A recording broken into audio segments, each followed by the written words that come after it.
It's me. This echo's going to drive me crazy. Y'all can't hear it, but I can hear it. Can you hear it in yours? No. Yeah. It's the only way I could hear both of us is if, let me just get this out the way. Princess is going to be in this episode because she's obsessed. I've never experienced this. I don't know what to do about it. And she's determined. Okay. So as you can see, it's not just me. I told y'all I had a very special guest, and not including my mother. This might be my favorite guest that I ever had. I'm so excited. Mama Chakra. Hi, y'all.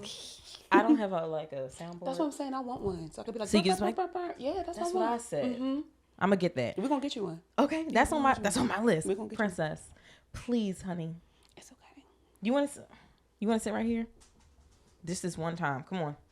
This is so not even a professional setting. It's okay. It's the mascot. This is Princess. Yes. Because I'm not going to be able to work if she doesn't get up here. I'm very excited. I'm not going to be able to. I cannot. Okay. We'll take this for what it is. Yes. I asked Mama Chakra to, how do you want to, what do you want to do? Go That's by? fine. Okay. Mm-hmm. I asked Mama Chakra to come on to gwnttpod probably about a month ago. It was before Charlotte. Yeah. Because we did a numbers game in the Discord. Shout out to Discord. So that's how I met Mama Chakra, through the Discord. Yes. We did like a numbers game where you had to send someone a number, not anonymously, but send them a number, and then they were supposed to put in the main chat what they thought about you. Mm-hmm. And I screenshotted what she sent to me because I was crying so bad. No, and I was, yes. And immediately I was like, well, I was going to wait till I was completely set up, but consider this your invitation to come onto the podcast. And she said yes. And we were supposed to do it when we got back from Charlotte. Yeah. But I got sick really bad when we got back from Charlotte. And I didn't want to infect you. So I'm glad that you're here now. It took us a little bit of time, but better late than never. Mm-hmm. Mama Chakra, tell us about yourself. And you also have a podcast. I do. Hola, y'all. I'm Dem Chakras, DEMCHAKRAS. I've been a chakra practitioner since 2018, 2019-ish. And I am co-host of Jaded and Evolving, which is a spiritual-esque podcast where we just debunk the myths of personal growth. Everybody think this shit is a game, but it's all fun and games until you start your healing journey, and then it's not fun no more. So make sure that you check us out on social media. I'm at DEMCHAKRAS, and then Jaded and Evolving alongside Natasha Soul. Natasha Soul. I can't talk today. Shout out to my best friend at Jaded and Evolving. And that's just all up here. Let me mark this time down. 4:20. Mm-hmm. Oh, that's a great time. Like weed. Yeah, that's a great time. I want to get into the marijuana wheel, but I'm telling you, it's a good time. It just makes me so sleepy. You're probably smoking indicas. I'm also a certified cannabis enthusiast. Like I went to school for weed. So yeah, you're probably just smoking the wrong stuff. Okay. Yeah. What does weed like? Okay, so I know there's different strains, but in my head, I'm thinking weed is to get me high. So like when I want to be de-stressed and stuff, I'll get CBD. Like I order from this site to get CBD, but that's not weed. It is. It's still weed. So weed is cannabinoid, right? And THC is the component of the cannabis that gets you high. Okay. CBD is what kind of mellows you out. So it all fucks with your nervous system altogether. Okay. But the actual CBD part of it is to centralize your nervous system and kind of like de-stress you, bring you down. Where THC is like either a body high, head high situation, which just fucks you up altogether. Like you just incoherent. Well, not incoherent because I can function high, but some people can't. I don't know how people do it. Like I can do, so if I smoke, I'm going to sleep immediately. I cannot do it. I'll take an edible. An edible is my jam. I can do an edible all day long. But when I feel like I need to get some work done, I need to focus or something, CBD will do it. Yeah. But I never knew. I always thought there was THC. Like I knew it somehow was all tied in, but I thought there was THC and then there was CBD, and it wasn't the same. I didn't realize that it actually was. It's all extracted from the same like plant. It's just the extraction process, and then you just gotta make. Everybody's body deals with weed differently. Like your body has already set up to like process THC and CBD. So your body just might be one of like those nervous systems is like, listen, if you give me THC, like THC, now I'm not doing it no more. Yeah, I'm done. So your body you just probably not one of those people. We'll get into it then because I would love to like when people smoke weed and stuff, I'm like, oh my gosh, they're so cool. You just gotta know what you're smoking. You probably need like a really low dose of THC, like anything less than like 21%. Yeah, see? Lost me. Okay. I told Mama Chakra before we started, this is the one time I came here with no topics. because I just wanted to go off of energy. And I know that I had messaged you before and said, like, because it's Women's History Month, this is one of my favorite women ever. I wanted to just go off of like femininity, because one of the things you said to me in your screenshot, or in the message that you sent to me that I screenshotted, was something about me like exuding femininity or something like that. And I was like, oh my gosh, stop talking to me so nice. And then I was crying. So I just was like, well, one, for Women's History, I was like, I cannot let this month go by. Like, I was determined to squeeze you in. That's why I was like, what are you doing next weekend? Because I was like, I have to get her in for this month specifically. Because I think if we talk about being a woman and empowering women and all that, you are like quintessent, like the person that I think of. That's so odd that you say that, because I'm so like far removed like from the idea of it. Really? Like, I know I'm a woman, but like feminine, me? Mm-mm. That's insane to me, because I don't get that. Like, even in Charlotte, when we went bowling, I'm like, she ain't even put no shit on. But like, you just feel it. When we were at your B&B, and I was like, y'all were going to the cookout or something like that, and I was like, somebody please get me a shake. I didn't think anybody got me one. It wasn't until the next day when you came in and was like, your shake is in my freezer. And I was like, I'm telling you, drunkenly. B ran to she went down there. Now they took forever, but when she came back, she was like, "Where the fuck's Smash Girl?" I was like, they left, and she was like, "Well, the shake in here." I said, "Well, when she come here tomorrow, she gonna drink this goddamn shake." And did. First of all, that very first night, Friday. Yeah. Friday. By the time I got my bed, I didn't know what the fuck was going on. We left your B&B, went to Charlotte, which I talked about a couple months ago. We left your B&B and went to Waffle House. So it's me, Dwayne, Cassie, and Lahinus. Okay. We go to Waffle House, and I don't even remember what happened at Waffle House. I had taken the churro seasoning from your B&B, which I tried to steal it. I put it in my back pocket. I bent over for something. It fell out, hit the floor, and rolled. I popped up and said, "That's mine." And they were like, "Are you sure?" And I was like, "That's this. I bought this with me." I didn't. I stole it. Because I looked in the cabinet and I saw that it was gone, and I was like, all right, whatever. Like, right? Because nobody's popping popcorn. Nobody has it. It's over. So I was like, fuck it. Somebody might be hesitant in the room, whatever. The minute that shit rolled across the floor, I said, oh my God. And Lyle was like, why was you going in the cabinets? And I was like, I don't know. I'm the same type of person. If I'm in your house and I have access to something, I'm going to look. I'm looking. Because I was like, I thought maybe they had snacks or something. I don't know. The lady, don't get me wrong, like the person that we booked the Airbnb through, she was, oh my God, like she was on top of everything. She was like, and you guys can smoke out back. There was like ashtrays and stuff around. Yeah. She had like yoga mats and stuff downstairs in the game area. But that's where B's friend, I don't remember her name, but that's where B's friend was staying. So we didn't want to like intrude on her space, by being down there. Yeah, but like everything in there was just like femininity, like black woman power. She left wine and shit for us. We ain't drink none of that. We just went and got hard liquor, left all her like feminine shit alone. Yeah. I didn't know that. Yeah. Meanwhile, my damn B&B person, sir, I hit him up and was like, hey, I'm catching an early flight. I know my check-in is around like 3 or 4. Is there any way that I can get in before then? And he was like, if you check in before, because I landed at 9. Okay. Or I'm sorry, I landed before then because I posted an 8 a.m. in Charlotte picture on IG. So I landed at 7:30 or something like that. Like I flew out mad early. Yeah.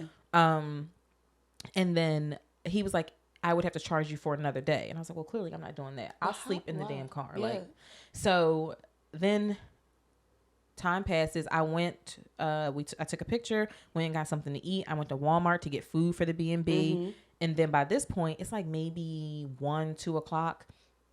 And I hit him up and was like, is there any way I can get in there now? Because here's what I do know. Checkout is at 11. Your cleaning crew comes right after. The cleaning crew be sitting outside when you check out a B&B.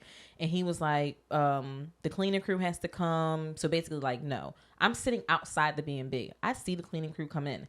I was like, okay, well, I'll take a nap. And then when they're done, I'll just go in. They leave. I wake up and I was like, cleaning crew just left. Am I good to go in? And he was like, please don't go in until about 3 or 4. I said, fuck this. I cannot sit in here anymore. I like left the B&B because Dwayne's B&B was literally 5 minutes this way. Okay. Cassie's B&B was 5 minutes this way. So I went to go meet him, like actually meet him for the first time. Yeah. Chilled there for a little bit. And then I went back to my B&B because I was like, I have shit to do tonight. Like I can't sit here all day. And he was my B&B was, the toilet seat was unaligned. You can tell when a man oversees some shit and when a woman oversees it. Like, especially like Instacart orders, anything where a man is involved, like at the forefront, is some fuck shit. I hate when I get an Instacart shopper and it's I'm like, man. My shit is getting ready to be fucked up. My fresh fruits and vegetables are already soft and molded. Just they bring you purple grapes when you got green. Oh my God. Or my favorite is when they send you a picture like, this shit ain't right here, and I'm looking and I look right at it, and I'm like, it's in the blue bottle. He like, oh, I ain't see it.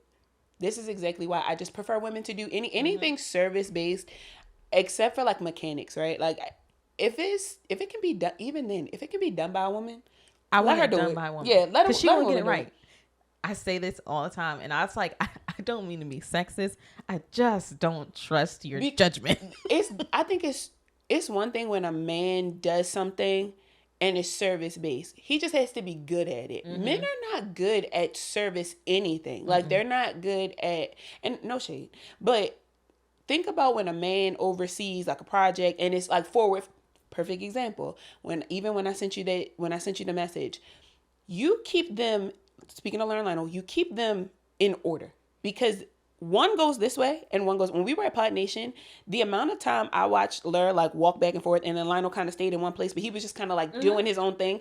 It's like without guidance, they're in two different spaces. Like mentally, they're in two different spaces. So they need you to bring cohesion to what they have going on. Now, they work very well as a unit, right? That's how they've been successful thus far. But when you came in, and that's why I said that in that message, you keep them together. And I think that there's a embodiment of femininity that a sex positive podcast needs, because there's a very thin line that men teeter, you know? So when men start talking about like, you know, fucking women or whatever, it can come off kind of like creepy, or it can come off too much. So having that, you know, that voice in the background, because it's almost like an angel on their shoulder to be like, hey, y'all, let's dial it back, right? Like, we're not putting dicks in booty holes today. Like, let's bring it back. And I literally am always like, all right now, all right now, all right now. Like, the amount of times I have to be like, hey, all right now, or I'm behind the camera like, it's necessary. Let's go on. It's necessary, because they don't. And Pod Nation was a perfect example. So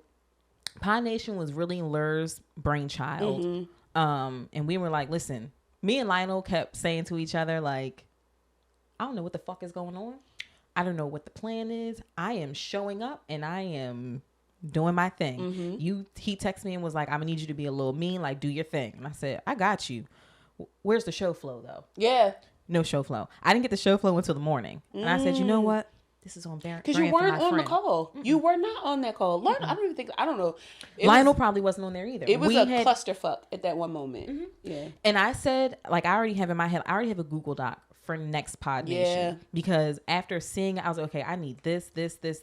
Everybody needs to have my phone number. I need to be able to get in contact with talent and then be able to relay stuff through my team, because I also had to get on Lur, to be like, so the show was supposed to start at 8. I'm sorry, the show was supposed to start at 7:30. And doors opened at 6:30. Yeah. And I went out there and I said, we gonna wait, because we were very nervous about, like, I don't see no asses in seats. Yeah. So I said, I'm gonna wait on it. 7 o'clock comes and I was like, we usually do better than this. However, the show was on a Friday. At the peak time when people are like leaving work, trying to get home, drop their kids off, do things for the weekend, get set up, cook dinner. So I was like, I'm gonna give it some time. I'm not gonna freak out. The energy that this nigga is throwing at me, I can feel him just like straight panic mode. So I push it back and I push it back some more, and he was like, let's start at 8 or something like that. And I said, okay, I'll give you 8. That's fine. And then he was like, let's do 8:05. I said, okay. And he came back to me and I said, I'm giving you 8:10 and that's it. Yeah. At 8:10, I'm starting the show. 8:10 comes and I said, you good? And he is so very not. And I was like, you are fine. Like, I had to push him up against the wall and be like, listen to me. And I closed the door so y'all can hear. And I said, you are fine. Yeah. This show is fine. I said, whoever is sitting out in them seats, they gonna pod to the niggas sitting in them seats. We not worrying about who's not here. We worrying about who is here. I said, but you have to relax because acting like this, you are no good to me, and I cannot put you on stage like this. Do you see how people need you? Do you see why he needs you? Like, I can. And he literally, you could feel, because when he walked away, I can't remember who was standing next to him, but somebody was like, you did good with that.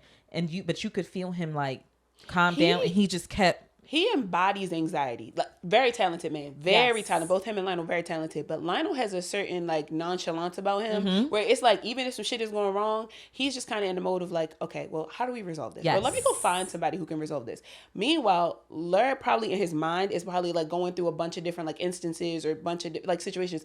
So to see the dynamic between you, because it seems like wherever he was, you were either right in front of him or right behind him. He needs somebody to be like, you're in your body. You're very much aware of who the fuck you're. That's why I'm saying, like, you have this embodiment of when I think of femininity, I think of not just softness, but women can come in the midst of chaos and get shit done, right? That's why we the mother. That's why we the sister. That's why it usually takes for a black woman, specifically a black woman, to come into a situation where there's a bunch of chaos to be like, we gonna get this shit in order. Yes. And doesn't matter how it comes off, right? It usually comes off as like she's angry, or we're passionate about resolution. Don't no black woman want to be in some bullshit. I don't give a fuck what woman it is. I don't care who the fuck you are. You can say that you thrive in chaos. You don't. You do not. You need a black woman in your life who has her shit together, right? No matter how much your shit is not together, even if you can just portray that your shit is together for the moment, it does help for you to come into a situation and really like, you know, to be good. And I really think that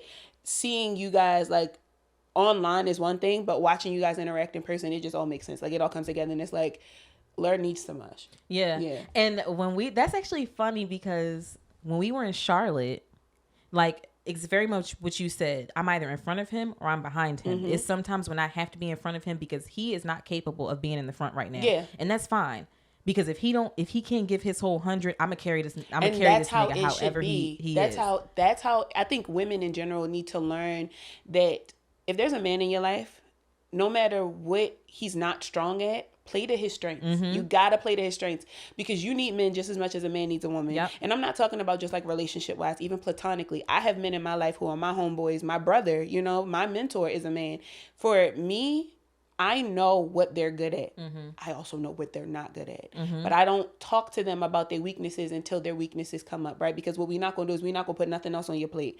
But when they're playing to their strengths, I'm falling right in line. Yep. What you need from me? How do I show up for you? Because when he's on it, he's on it. He's on it. He's on it. But when he's not, that's what I'm saying. God. So in Charlotte, we like this. Yeah. We cupcake. Wherever this nigga is, I am not too far behind. Wherever I am, as long as he is able to have his eye on me, he got his eye on me. Yeah. And I think during the Navy Green party, he went to go sit down and I was like, well, I need a seat. So I went and I sat on his lap. And then when we got to your B&B afterwards, there's a picture of us where B is like smiling in the front. Lahinus is on the couch smiling. He's sitting down, but I'm sitting on his lap with my legs across his legs and we just cuddling. Yeah. And everybody just kept saying, y'all were really friends. And I'm like, yeah. Like I don't know how people didn't see that before, but no, like, for sure. And I did notice, like, when I joined, one of the main comments that I still get is, like, you keep them in line, you keep them in check, they're so organized. And I'm like, I don't understand, like, what do you mean by that? Like, were they not organized before? No. I'm confused. But I don't know that because I wasn't there for that. Yeah. But there are times when we do stuff and I'm like, see, this is not that. Church announcements, all of the things that are components of their show that they had, it just wasn't cohesive. You bring a cohesion to anything that we do, like as a unit, and I appreciate you for that because sometimes people just be all over the place, right? People, you don't know what you don't know. So if you come into a situation and the situation is like, hey, this is going to be this, but it's not immediately that when you walk in the door, you need somebody to lead you, and you are a great leader. One thing you do well is you take control and then you just tell people, like, and I think I see that in you because that's something that I do very well. I don't give a fuck where I am. If some shit not right, I'm going to walk in and I'm going to make it weird for everybody involved. Because it needs to be done. Because somebody need to say something. Everybody walking around with the elephant in the motherfucking room, we gonna talk. Like, we need to talk, right? We need to talk. Because we gonna figure out what the fuck why is this so chaotic? And then what do you need in order to get this shit in order? I don't give a fuck if I'm in an establishment where like a restaurant, I don't give a if there's some shit going on around me, because I don't like chaos. Specifically, I don't like chaos. So to be in a space and I feel uncomfortable, I'm either gonna leave. That's my first thing. Do I need to get the fuck up out of here? Right. But because that's the Baltimore in me. But two, can I get this shit in order? Is this something as simple as being like, hey, sit the fuck down, shut the fuck up, let's get started. Right. You know? And that was my fear too. I was like, I don't want his anxiety, because he's not joking when he be like, you know my anxiety. You know, like, it's true. You know, anxiety, no anxiety. I see it in him because I have anxiety. All over him. And so I was like, I need to calm him down because I don't want him to set them off. Yeah. And I had to then go to him. So then there's one point during the show, I think it was your segment. He's trying to yell things to Aisha on the stage, standing next to me while I'm trying to run show with Dave right here. And he is like, Ish, Aisha. And I said, stop. Yeah. And he's like, Aisha.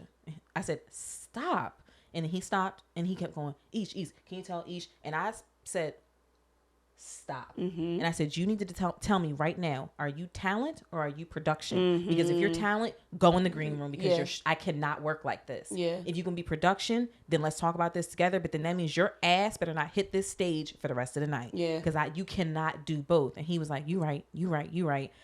And sometimes I just have to be like, you're fine. Yeah. But the shows are the times most when he is very up here. Lionel is my easygoing child. Blur is my problem child.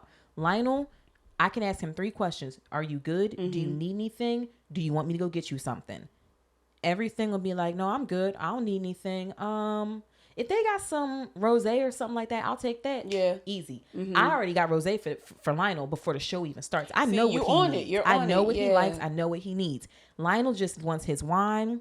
He wants his tequila and give him a speaker. Like the bad bitch he is. Good. I swear to God, he's like the baddest bitch I know. I'm telling you. Bitch.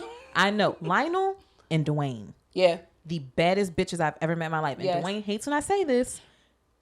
But he exudes. Yeah. Bad bitch. And it makes my ass itch. It's having it together. There's nothing more. And when I say attractive, I don't mean like a physical, like sexual attraction, but there's nothing more attractive to somebody who has their shit together as somebody who knows what the fuck they want. Right? Like you should just have like your base minimums, your favorites. That's something I tell women a lot because a lot of women aren't like tapped into themselves. They don't know themselves. If you don't have your favorites off the top of your head, you have a problem. You should have your favorite drink. You should have your favorite food. You should have your favorite non-alcoholic drink, favorite self-care items, favorite place to go, favorite way to decompress, favorite self-care. You should have all those different favorites. Get a motherfucking compositional book. Write the shit down. If you don't know your favorites, trash it out until you get it. But there's no reason why somebody should be able to come to you and say, hey, what do you need? Or what's your favorite thing? And you go, I don't know. Right. That's a problem. So for them to have that shit in order, it's like, use a bad bitch. Man or not, use a bad bitch. Because I know, we got to Charlotte, me and Cassie went to a liquor store. I got myself tequila. I got him a bottle of Bombay. There you go. I know what this nigga likes. There you go. I know what's gonna keep him calm. And I said, we went to a basketball game because Cassie had never been. And we got in the car and I said, this is mine.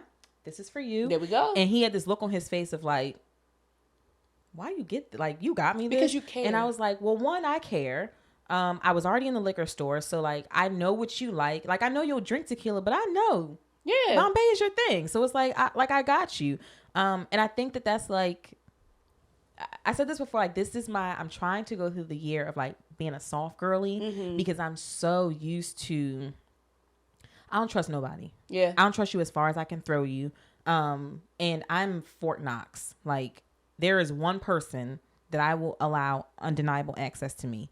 If it is not her, I'm not really fucking with it. So it causes an issue now when men especially are trying to build a relationship with me. And I'm like, I just feel like you gonna do some fuck shit to me. So you're anticipating somebody to fuck up in your life. Yeah. But why? Because it's because I'm toxic. No, and that doesn't make you toxic. You probably have a certain level of anxiety that I feel like most people have. When you've been fucked over one time, right? And it's traumatic. There's a difference between being hurt and there's a difference between being traumatized. Trauma is not always, like a SVU episode. It ain't always being punched in the top of your fucking head. Sometimes it's just the emotions of being cheated on or being lied to, or you find out about somebody, find something about somebody that it knocks you all the way to fuck off your feet. I've been there. But don't set yourself up, to fuck up relationships or fuck up friendships or something good because you're so stuck, right? Because trauma is a place of stagnancy when you're stuck in this space of, I know at some fucking point you're going to fuck me over. Challenges arrive. You should never have problems with people. You should always have challenges with people. So if what you're experiencing with a person is a challenge, that's one thing. But when you do that type of shit, that's when you set yourself up for problems in relationships or platonic friendships because now you're the problem. Now it's me. Yeah, because nobody's intention. if you remotely think that somebody is intentionally trying to hurt you, why would you put yourself around that person? And ask yourself that. Like, when you find yourself getting into a situation with a person where even you feel like I'm about to have to raise my voice, and it takes a lot. I'm not saying, because I used to be the type, I took the screen door off a nigga house once because I was upset. This is actually perfect timing, because I said to you when I was pouring the wine, I said, I have had a day. I have been crying all day long. And that's fair. I've had the shittiest day. I just feel like the last like 2 or 3 days, I just been doing so much arguing and all that, and my mental is fucked. So my you gotta stop talking. The minute that you realize that I'm arguing with somebody, you gotta stop talking altogether. Because the fact that I have to come from this octave to another octave in order to communicate with you, clearly there's a disconnect in our communication. Because I'm used to talking like to you, right? Like we having a conversation. Now, why am I yelling at you? We're not getting anything from here. You're yelling at me. I'm yelling at you. There's clearly some block in the middle, because I don't know who the fuck you think you're talking to. You see what I'm saying? So now you've met yourself at a rift where, if it's coming from a place of, because I know that after this you're going to hurt me, you have set yourself up to be the problem. Disagreements happen. Arguments don't. Okay. Disagreements, if you really care about a person, if you truly care about a person, in the beginning, arguments might happen because you don't really know that person all that well, right? But the minute that if you care, the minute that you find yourself going above an octave with somebody that you care for, you should be able to stop and say, this night, I'm going to call you back, or I'm going to step out for a second. I'm going to get myself together. Maybe we can come back to this tonight. I might have to talk to you tomorrow. But right now, I'm not willing to lose you because I don't know how to watch my fucking mouth. That's self-awareness. Now, whether you've gotten there yet or not, some people just aren't there in their level of communication, and there's nothing wrong with that. But you personally don't set yourself up to remove yourself from something good because you're afraid, or you're proactively anticipating getting your feelings hurt. So I think in this current situation, so taking a break is like something newly introduced, because maybe a couple of weeks ago, when I say screaming at each other, like to the point where afterwards I was crying, because I was like, I have done so much work over this. Like 2023 was like the year of me. I've said this a bunch of times.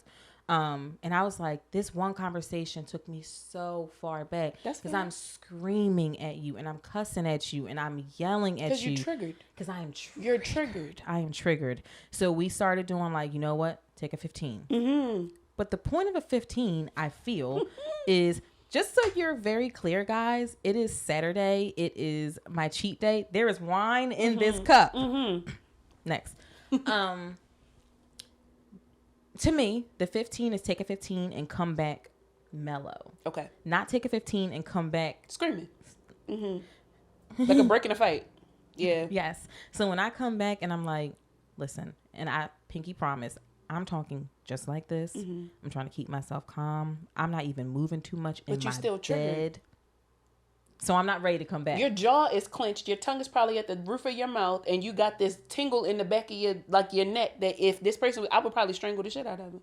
Yeah. You're still triggered. So it's not time. Mm-mm. Self-awareness.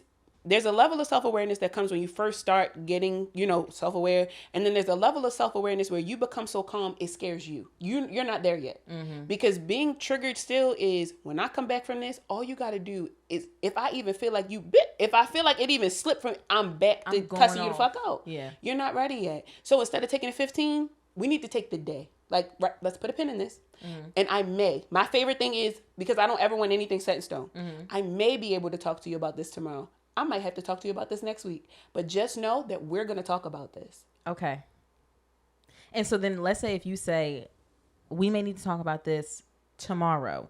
Does that mean that I cannot talk to you for the rest of the day, or we just cannot talk about this thing? There's no reason why I should be talking to you if we are not over the problem. Because now I'm masking the fact that I have a problem with you. And now I'm trying to treat you like the human being that I know you are. But deep down inside, I still want to punch your fucking lights out. Yeah. Why am I talking to you? Yeah. Why am I still talking to you if deep down inside you might say the wrong thing in our kind conversation, and now I want to drive to wherever the fuck and strangle the shit out of you. Beat your ass. Yeah.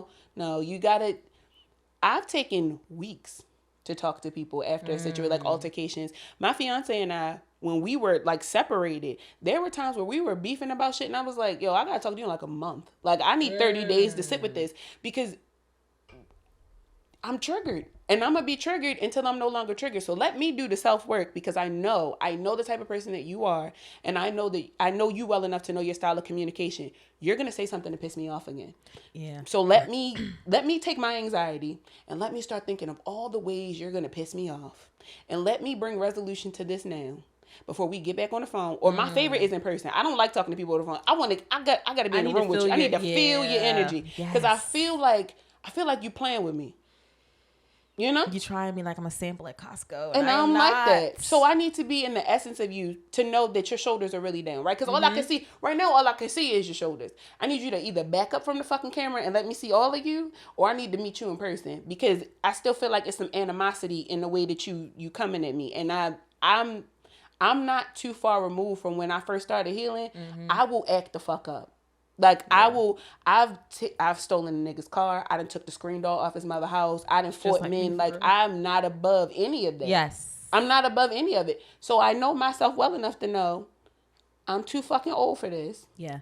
Let me take a sec. And the second might not be just a second. Let me act on my femininity, be in my soft girl era. And I'm going to fuck with you. Okay. Because I can tell when you're triggered sometimes. Like, sometimes we'll just be like, you know, in the chat, just in conversation, and I'm like, something's gonna. Yeah, I don't do well with. Yeah, I'm like, something's gonna. It's not my place, because I'm one of those people where I don't like to put myself in situations with people, especially when it's not my business. But when it's people that I care about, or especially when it's people that I love, my first instinct is always to like text or call and just be like, hey, what's going on? And you can always text or call, because sometimes it is very much like, and right now I'm currently struggling with. Let me just say it. I've built relationships. There are a handful of you in the Discord, and this is not to single anyone out and make you feel a certain way. Right.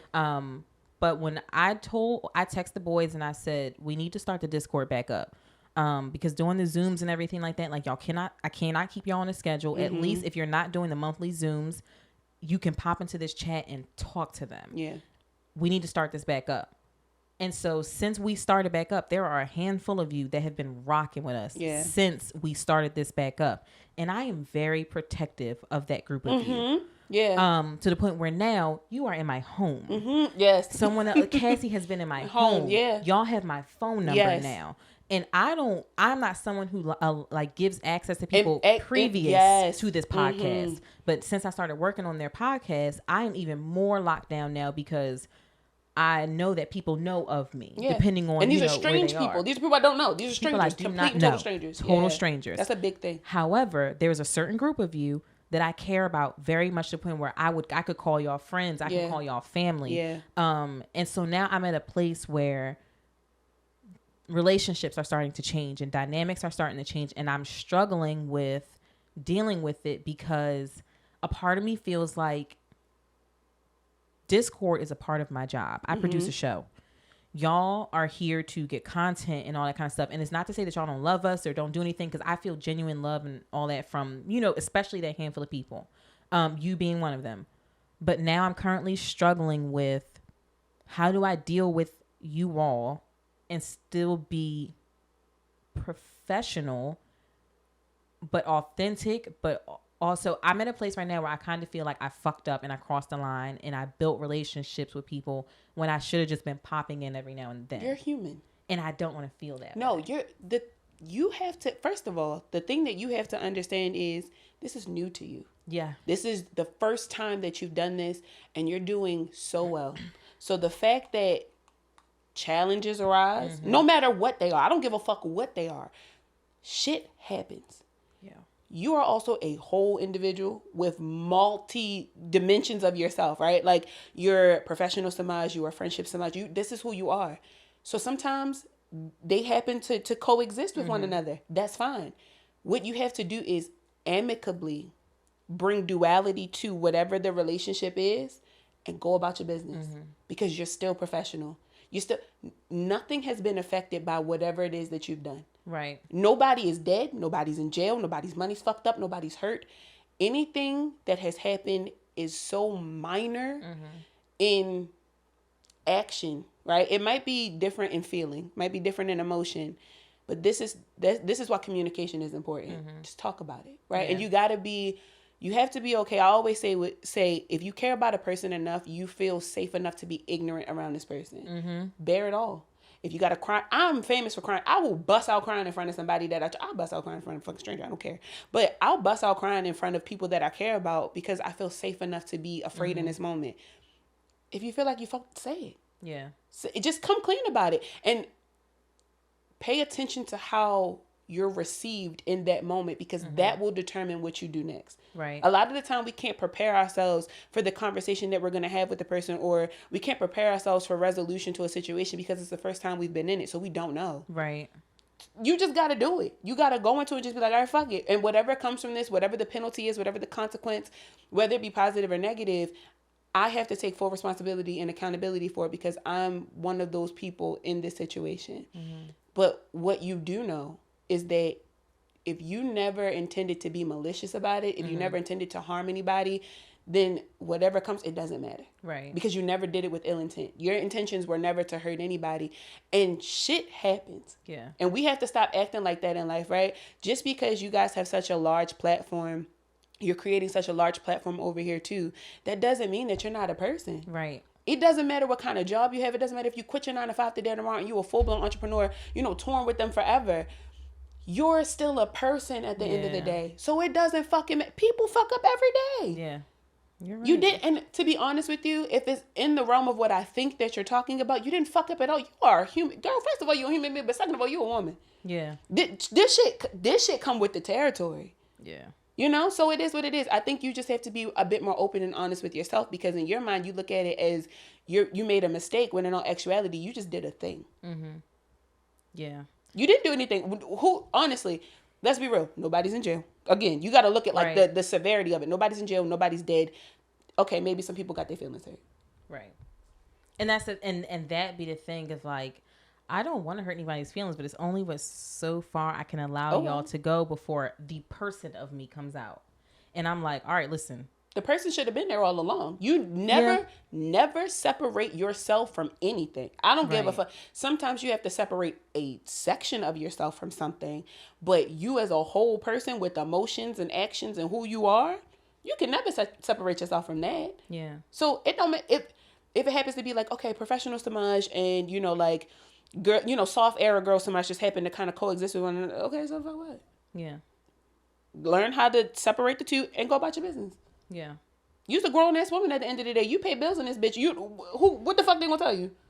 And that is the emotion I'm in right now. I have gotten to like, I have tried to give soft girl. And that'd be the thing. When I try to give soft, people, y'all don't be hearing me. I have to say something to y'all. Like, I have to be like, enough is a fucking enough. Yeah. And I've had to do that even in the chat. Like, I have had a fucking enough of this bullshit. Yeah. Everybody shut the fuck up and move on or exit the chat. I've had enough. And sometimes I don't want to have to be like, shut the fuck up. You know what I mean? Like, I don't want to have to do that. But sometimes you just have to because what the fuck are we talking about? Yeah. So right now, I kind of like, and I've been carrying this with me all day. So now I'm end up saying something. But I don't want, we kind of got into it, me and a couple people in the Discord, because I feel a way about the way things are said to people and the words that are used towards people, and they all deem it as jokes, but it's like sometimes it's a joke, sometimes it's not. And I was like, listen, if somebody don't like, for instance, like if you don't like when I call you bitch, you can't like bitch today and then like bitch. Like if you want me to call you that, then I'm not going to call you that. That's your rule though, right? Yes. Okay. Is that your rule like for the Discord, or is that your rule in life that you're rolling over to the Discord? Because these are also just human beings. Sometimes you got to let people rock. Now, the situation that happened a couple weeks ago, now when it get to that point and the way that you had to step in and be like, hey, listen, we ain't doing it, that's one thing. But if people are going to have emotions today and then not have emotions tomorrow, sometimes you got to let people duke that shit out. Y'all grown. And I'm not going to, and I'm speaking kind of on the behalf of you. You don't need to come in and be the savior or the liaison or the person who brings message to something when it doesn't outright involve you. And when people want you to get involved, I ain't got shit to do with that. Right. Sometimes being the soft girl is like, like filing my nails. That's nasty work. I don't do nasty work. That's above me. Some things are just above you. And I'm not saying that, because sometimes people think, oh, and it's above them, like, I'm better than it. Sometimes it is. But sometimes it's just, all right, that's your shit.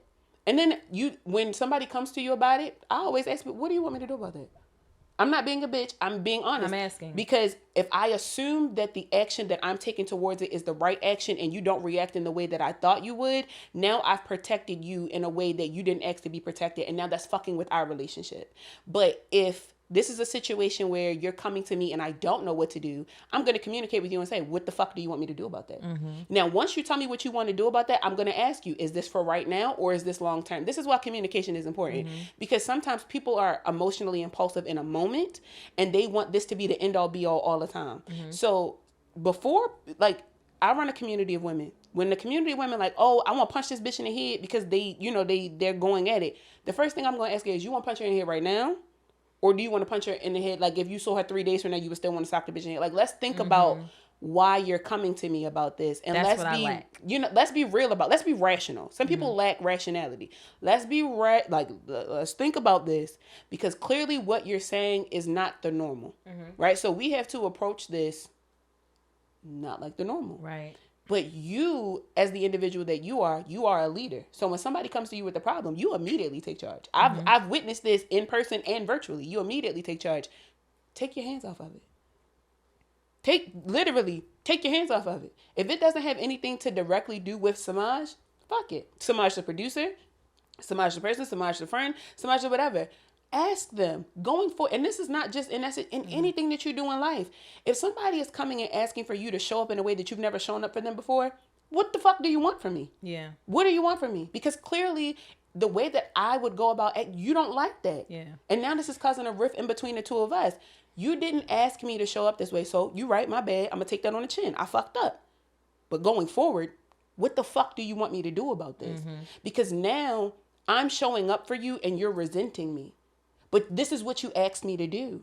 So why is it that now that I'm doing what you asked me to do, why is there a problem? It's because it's not being communicated the right way. And when people when you ask somebody something and they say something and you still don't understand what's being said, elaborate.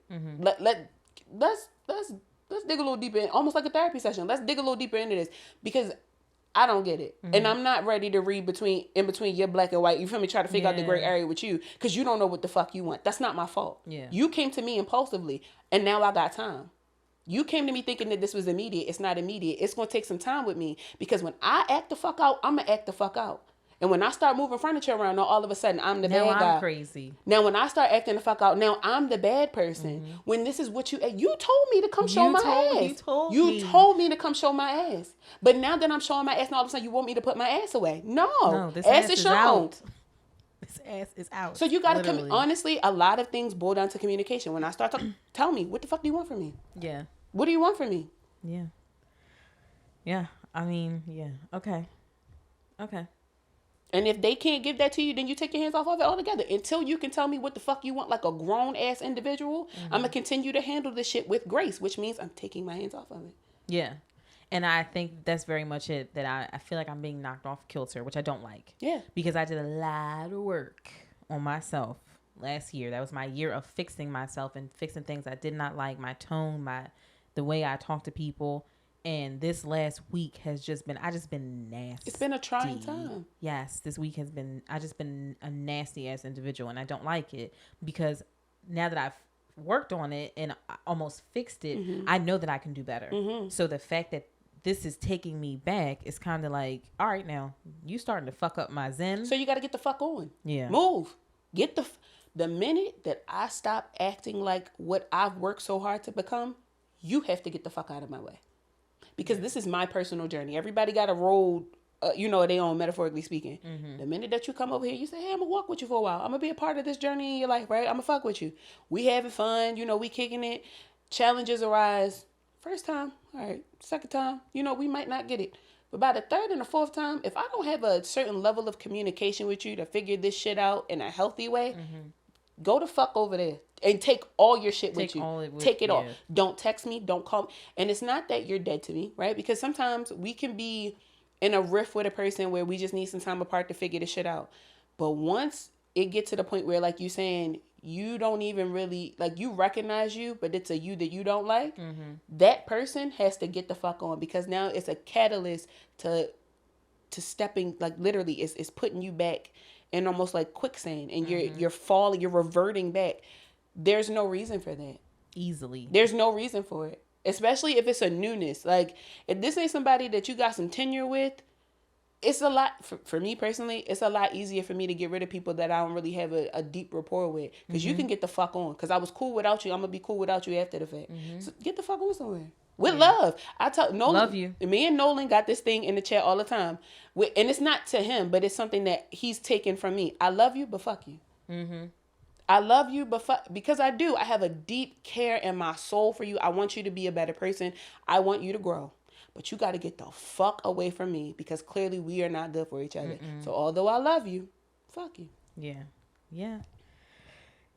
And that is the conversation that I was actually having. Yeah. Because it's like... But you got to have it calmly. You're not fed up enough yet. Women got two... Once you start throwing this shit out the house, right? And this is mostly relationships. You start throwing all this shit off the balcony, you cussing and screaming, use a capital letter. You're not over it. You're not done. It's when you calmly go, yeah, it's not working. And that's the thing that pisses you off, right? Because it's very much what you said, and my mom used to say it to me about my one relationship all the time. You have not had enough. You haven't. You have not had enough. And she used to be like, I can tell you all day long, leave this nigga alone.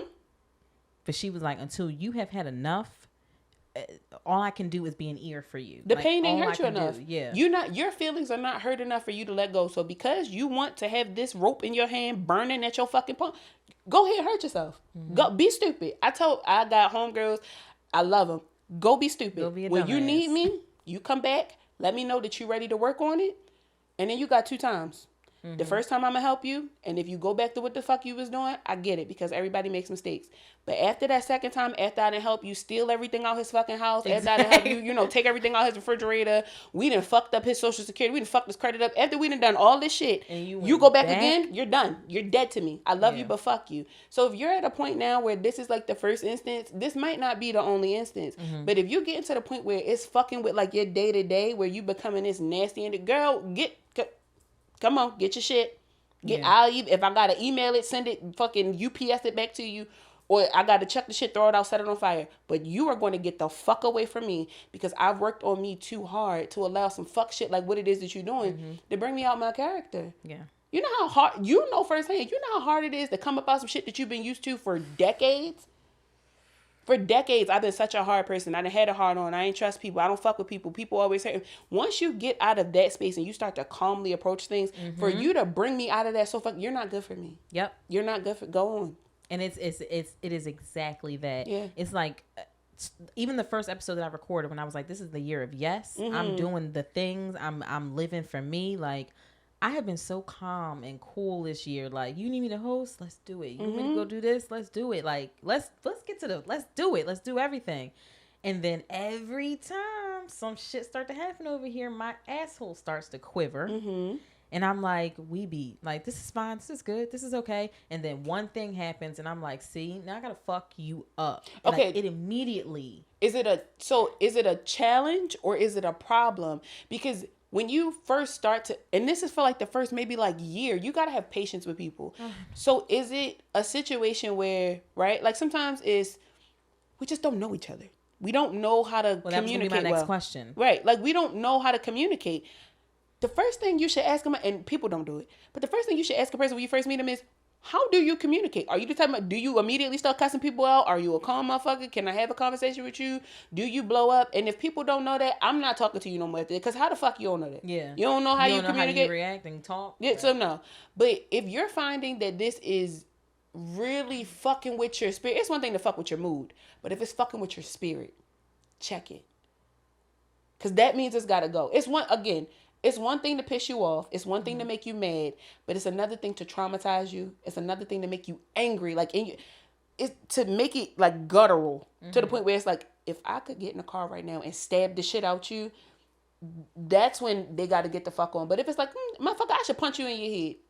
Y'all probably just got some riffs you need to work out. So it's the former, because it's not I don't feel like I need to stab you or anything like that, but it's very much like you got one more time to say something crazy. Y'all just not communicating effectively.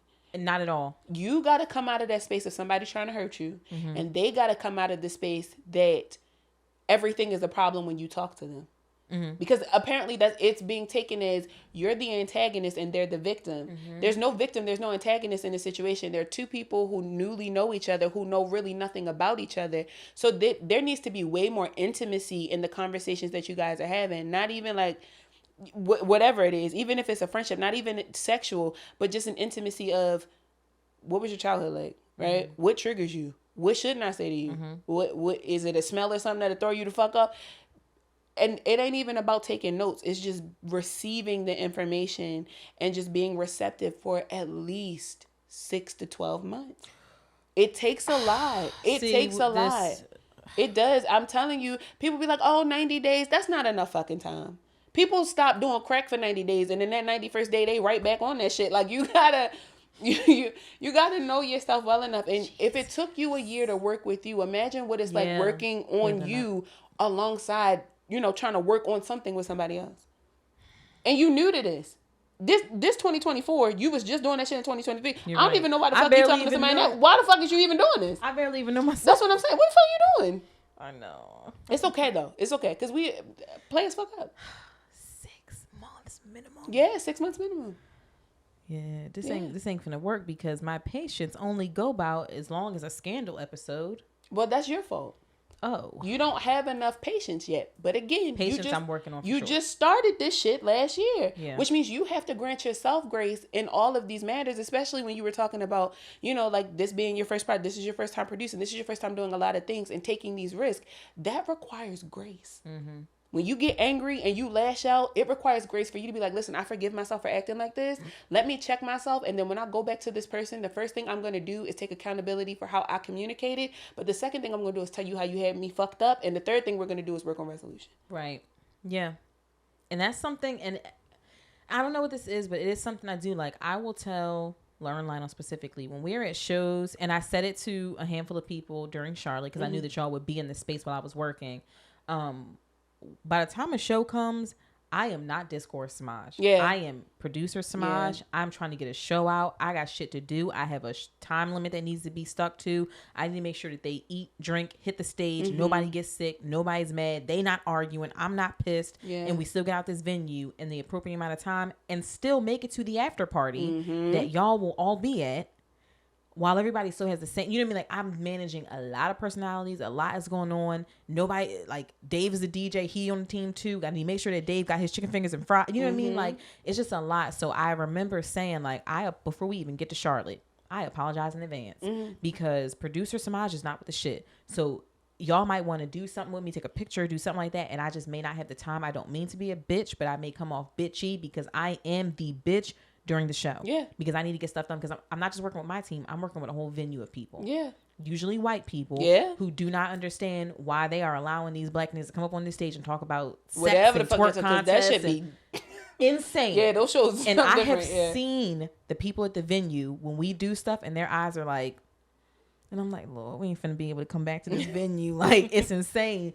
But it's easier for me to do that with my friends, where it's someone that I'm trying to like build a connection with or something like that. Like, I just started doing this thing where it's like, I apologize in advance. And my mom was here last and she said that when we were growing up, she used to be like, I'm apologizing to the three of you in advance. I had a very bad day at work. If I seem short or mean, it is not because of you. And we'd be like, okay, cool. So I take that to my relationships. I try to, but I just started doing this thing of like, listen, I am cranky. I'm bratty. I have cramps. I'm about to start bleeding. I do not have time for this. I apologize in advance. Love you, mean it. But if I come off bitchy, please try not to say, don't breathe too fucking loud because I don't have patience. And then it's this thing of like, I want to talk to you, but please know that the minute you say the most minute thing that sends me left, we just gonna have to not talk today. But are you receptive of somebody saying like, even in all of that, you still hurt my feelings? No. Yeah, like you still got me fucked up. Of someone saying that to me. Yes, like, because again, you can say, please excuse me in advance. That doesn't stop my feelings from being hurt. That doesn't stop you from having me fucked up. Again, it's about effective communication because after the fact, after you're over this, the first thing I'm gonna say is, girl, we need to talk. Mm-hmm. Let's talk about how on fucking what's the day, whatever day, we said such and such, you said such and such, this is how I felt. Mm-hmm. You can either say, got you, remember, I told you during that time, and I do apologize because that wasn't my intentions. However, let me remind you that I did say to you that this was going to be a time of me, only for that person to say back, I got you. However, can we work together to, right? Because that's effective communication. If somebody come to be like, yo, listen, I understand you was on that period shit or whatever, but you got me fucked up. Got you. Heard. I hear you. But what you got to remember is, I'm going through it. Mm-hmm. For them to come back and say, I hear that, but you got me fucked. Y'all saying the same shit over and over. That doesn't help. Mm-hmm. Somebody has to be the bigger person to say, heard, got you. So for them 7 days, conversation will be very few far in between. Mm-hmm. Or at the top of this, like, all right, my favorite thing, what do you want to do right now? Mm-hmm. I understand I had you fucked up. I told you what it was. I'm apologizing for it. I told you. All right, now what? And then whatever they give you, it's like a negotiation.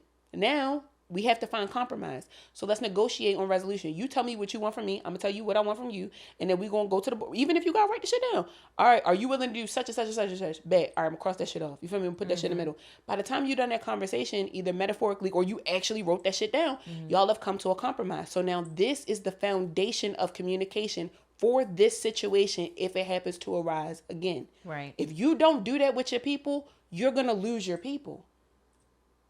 You're going to miss it because, again, what you're approaching it as is still that part of yourself that's like whatever it was before you started working on it. Mm-hmm. And although you're working on it, it's a newfound work. Yeah. So it's going to have its moments. Yeah. I just want to, not deal with this. It's fair. I don't want to deal with my emotions either. Being a self-aware person, being somebody who actually cares about people and communicates effectively, I don't like this shit. I'm going to be real with you. I would rather be chaotic. I liked it better when I was stealing niggas' cars. Listen, well, okay. I liked it better when I was fighting niggas because it was easier. It's so much easier.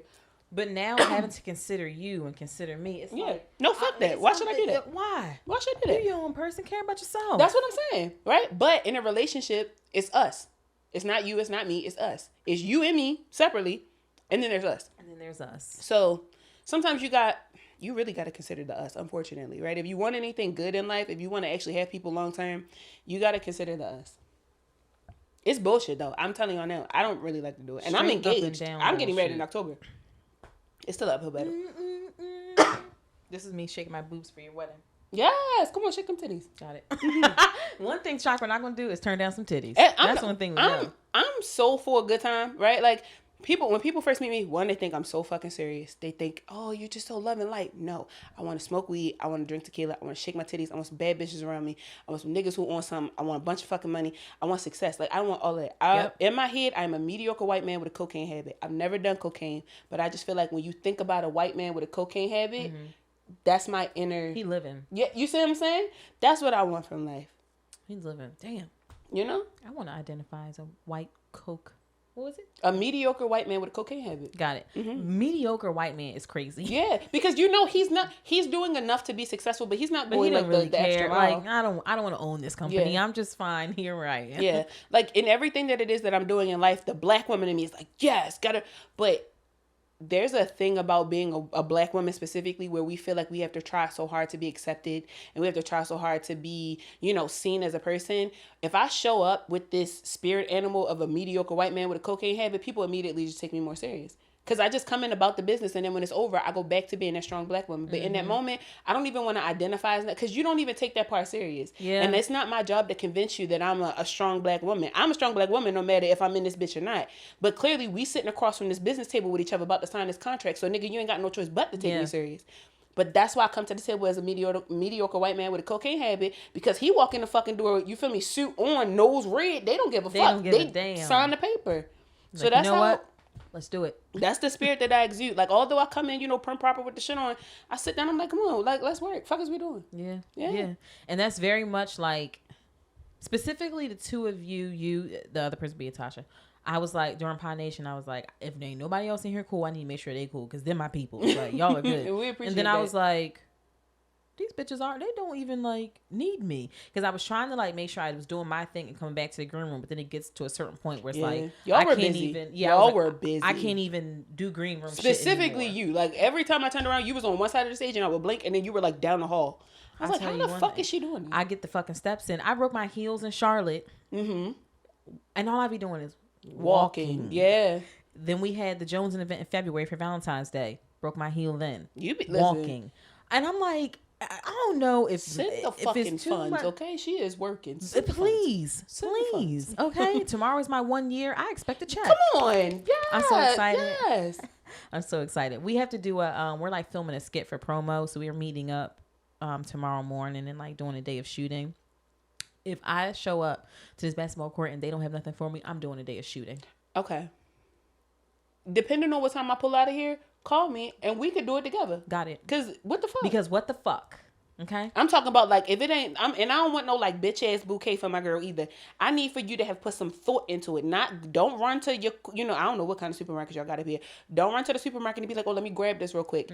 Be intentional about the flowers that you get for my friend. Especially because I've been dropping, not even hints. I've been saying. Hold on, no. You've been telling them? Oh, absolutely. So listen, let me tell you, when we got to the studio, we recorded on Thursday. We got to the studio. I didn't say shit. I was like, this technically would be my anniversary episode because it comes out on Monday. My anniversary is Sunday. Not a flower, not a balloon, absolutely not a confetti, not a fucking thing. And I was like, oh, these niggas really hate me for real. Then we setting up and Lur goes, Lionel, what's today? And he was like, Thursday. And he said, no, what's the date? And he said the 15th. And he was like, oh, no, it was the 14th. And he goes, okay, he's like, Samaj anniversary is tomorrow. I didn't say a word because it's literally not, and you put it in your calendar. Right. And he was like, I have it in my calendar. He texted our group chat today or yesterday and was like, correction, I put it in my calendar on the 15th to remind me that it's on the 17th. I said, that is correct. But as soon as he said her anniversary is on, tomorrow or something, Lionel snapped his head and he goes, fuck. And they just lock eyes with each other like, and I'm like, yeah, y'all fucked up because y'all forgot about me. Like, what the fuck? I love the dynamic that the three of you have. It's very familial with one another. It's like siblings. It's like having you and Lionel are like the same age, right? Yeah. Yeah, but he's like a couple months older than you. He's so it's April, like having I'm two July. older brothers who just are fucking oblivious, but their little sister, like without, they just shit. They oblivious to everything. You remember to take the meat out the fridge, like everything. Every time Mama tell them to do something, you got to show up and do it. And it drives me crazy. But the least they could do is make sure they got your shit tomorrow. Frank, if they don't, I'm gonna be crying so bad. Frank, when I got to the studio, I was like, oh. And then once I see them lock eyes, and they're like, Lionel was like, oh my God, I'm so sorry. He's like, we're going to do something next week. Next week we got you and da-da-da. And I was like, oh, it's fine. It's okay. Because I'm not going to pile on. Right. Like, I understand Lionel just quit his job. He's starting a new business. Lur he got his team and he's doing all his, side stuff where he's contracting. So it's like, I don't want to pile on, but I'm like, you motherfuckers couldn't remember this one day. Yeah, but at the end of the day, they are like they have a business that you are a part of. Staff appreciation is everything. Okay, your staff will revolt. Your staff will revolt, and that's a conversation. And shout out to them. That's a conversation that we've been having. So, Charlotte was going to be my last show.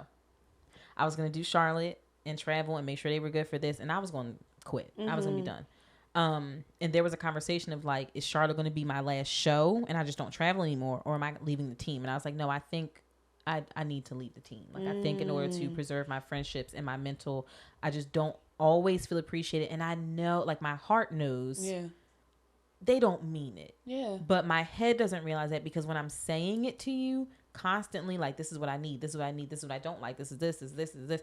And it doesn't seem like anyone is picking it up. Yeah. And Lionel is quick to pick up more than Lur is. And I've known Lur longer. Like, a lot of people don't,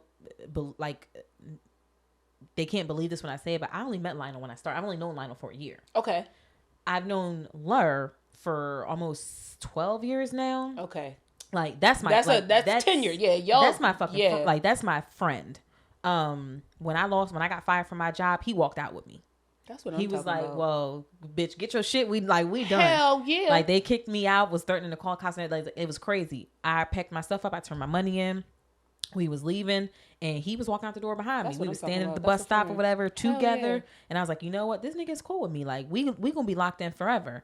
But it is this thing of like, why do I have to tell y'all Yeah. to appreciate? You know what I mean? And it's like, I know they do, but sometimes I need to hear it. My love language is words of affirmation. Yeah. You need to tell me, like, there's like this running joke when I'm always like, not with them, but with somebody, I'm always like, you know me? You know me? You know me? I can say this all day long. I'm just like that little girl for real. Yeah. Like, do you love me? Tell me I'm yes the or no. same way. Tell I'm me. the exact same way. I need to hear it. I need to hear it. And when I text you, like this last week, I've been cranky, and when I text you or something and you don't respond, I'm like, oh, so you hate me? Yeah, like now fine. my world is ending in my head. I've lost my friend. You just fucking hate me So you altogether. hate me? That's fine. You it. think I'm a fat, ugly bitch? That's fine. That's how I feel. And you can say that. That's absolutely fine. And then it's this thing of like, I don't hate you. I was taking a shower. And it's like, okay, well, why your phone not in the shower with you? Right. That's so it's like now I have to kind of check myself. Cause I'm trying now because it's like I love y'all too much to leave. Mm-hmm. I've expressed what I didn't like, and so they started fixing it. But I do have to check myself sometimes and be like, everyone does not work the way that I work. Everyone does not love the way I love. And my mom tells me that all the time. She's like, you have to stop expecting people to be you in relationships. People don't react like you. People don't love like you. They don't show up as a friend like you. So you have to meet them where they are and then decide if that's good for you. And so now I am actively trying to be like, okay, this is what this person can do. So maybe your soft girl era is not just the softness in you, it's the softness in your relationships too. Maybe that's something that it's called shadow work, where you get to the root cause of why you feel like you have to control every relationship that you are a part of. And listen, this is coming from somebody where at one point, like even when my fiance was just my baby father, I would say things like, I don't even like the way you dress in him for real. Like, I don't, it would be like little meticulous things that I would just nag at. And it took for my mom to say, like, even after all the shit we had went through, my mom's like, yeah, he was wrong, but you still wrong. Because the way that you're approaching this is like, he's supposed to resolve the matter how you want him to resolve it. He's still his own person. So how dare you? Like when the way my mom talked to me sometimes, I'm just like, first of all, bitch, right? I can't say it because she gonna knock my fucking head off. But I'm just like, first of all, bitch, why are you talking to me like this? But she said it. She was like, it's his job to get it together based on his standard of how he feels you deserve to be loved. And when he shows up for you in that way, you then get to determine if that's good enough. Right. But you don't get to say, and you're going to do this, and you're going to buy me this, and you're going to, because then it's coordinated, right? Then it's a curation of the person that you've created. So when that person can't do that anymore, or when that person decides that they don't want to do it anymore, now you looking at them like, well, who the fuck do you think you are to just switch up on me? Bitch, this was never who I was. This was never who I was. In the first place. I did this for you because I care about you, because I love you. It's one thing to compromise, and it's another thing to fold altogether. You don't want people in your life folding, because it'll be cool. It could be cool for 12 fucking years.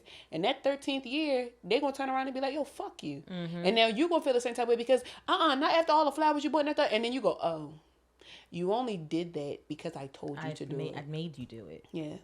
Controlling relationships has a lot to do with trauma. It does. It's deeply rooted in, I've had my feelings hurt before, so let me curate this to the point where it's always a good feeling. I don't like, when you really care about a person, you never want to have a bad moment with that person. You always want things to be happy-go-lucky, or when the challenge does arrive, it's just like, oh, let's cry it out, and then let's like have that movie reaction. That's not life. Yeah. That's not reality. So you gotta, specifically, you have to get to a point where you say, okay, people are not loving me the way that I want them to love me. How do I express this in a way where I'm not trying to curate our relationship?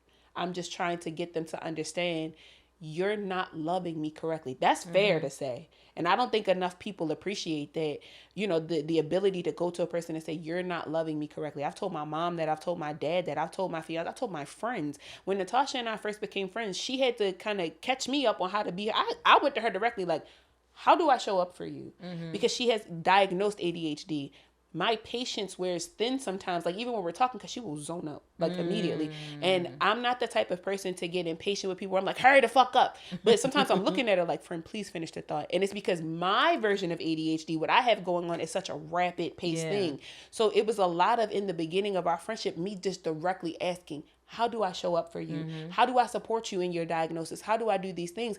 Because you're my friend and because I love you and I care about you, I don't want to fuck this up. And I'd be damned if I try to curate a friendship or a relationship because of something that I want. If I want it bad enough, I'm going to come up off my shit too and work alongside this person so that we have a cohesion is like my word of the year. So that we cohesive, we vibe, and we have an aura and an energy that's all our own, that is only recognized by the two of us, and that's the only thing that is felt. But everybody else around us can feel the authenticity and the integrity of it. They don't have to know the nitty gritty. They don't have to know the details, but they know that I care about you just as much as you care about me. Right. If that person ain't showing up for you like that, it is so fair to be like, you ain't loving me right. Mm-hmm. You not loving me correctly. And I actually had someone text me, like my person, and be like, hey, and this is very off-brand and random for this person to do, but be like, hey, I've been very busy with work. I've been very, very busy with school. They're getting their dissertation.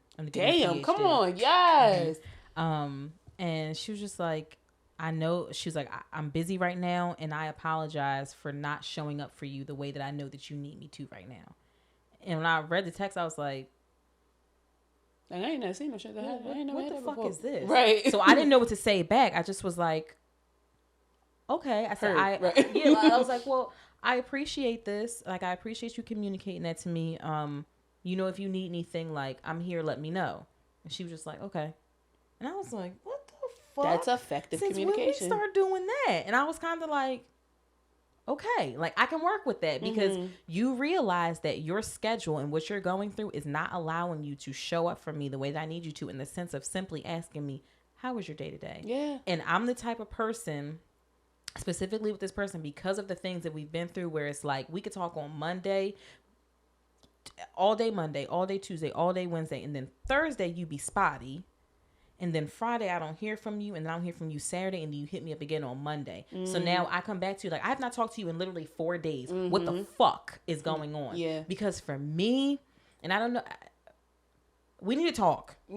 I need to talk to you. I cannot let a day go by without talking. And I think, not that it's, to me, it is weird. It is foreign if we're in a relationship and you can go a day without saying a word to me. I'm not saying we have to be on the phone all day long. Yeah. But for me, the way that I love, the way that I need to be loved and be in a relationship with someone, you're going to talk to my black ass. Yeah.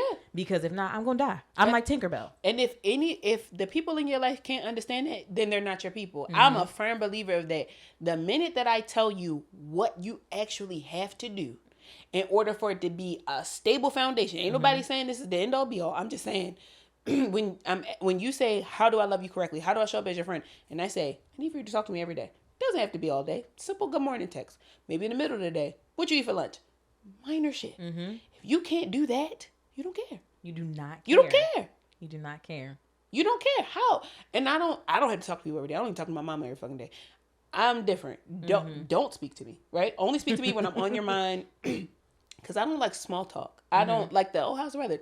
Just shut the fuck up. Yeah. So it's different for people when people need the small talk. Some people need communication with people. That's their validation. That's their, that confirmation in a relationship that everything's going well. If you need that, then you need that. Your people are going to say, you know what? That's Samaj. I'm going to show up for her. I'm going to text my friend. People who don't understand that, you just like, all right, well, but clearly I'm a dirty bitch, so fuck you. Literally, oh, you hate me? Cool. Or we'll like be texting or something, or even if we are on FaceTime or on the phone and there's a break in the conversation, I'll be like, this nigga ain't said nothing in 2 minutes. By minute 3, my ass is itching. By minute 4, I'm done. By minute 5, I literally will say into the phone, why you not talking? Really? Yes. What else could we talk about? I don't know. And sometimes I'm fine sitting on the phone. Like, there's sometimes that I'm fine sitting on the phone. It's the person. There is a person who I'm fine. We can sit on the phone all day long. She don't have to say a word. I'm fine. As long as I hear you breathe, we ain't got to say shit.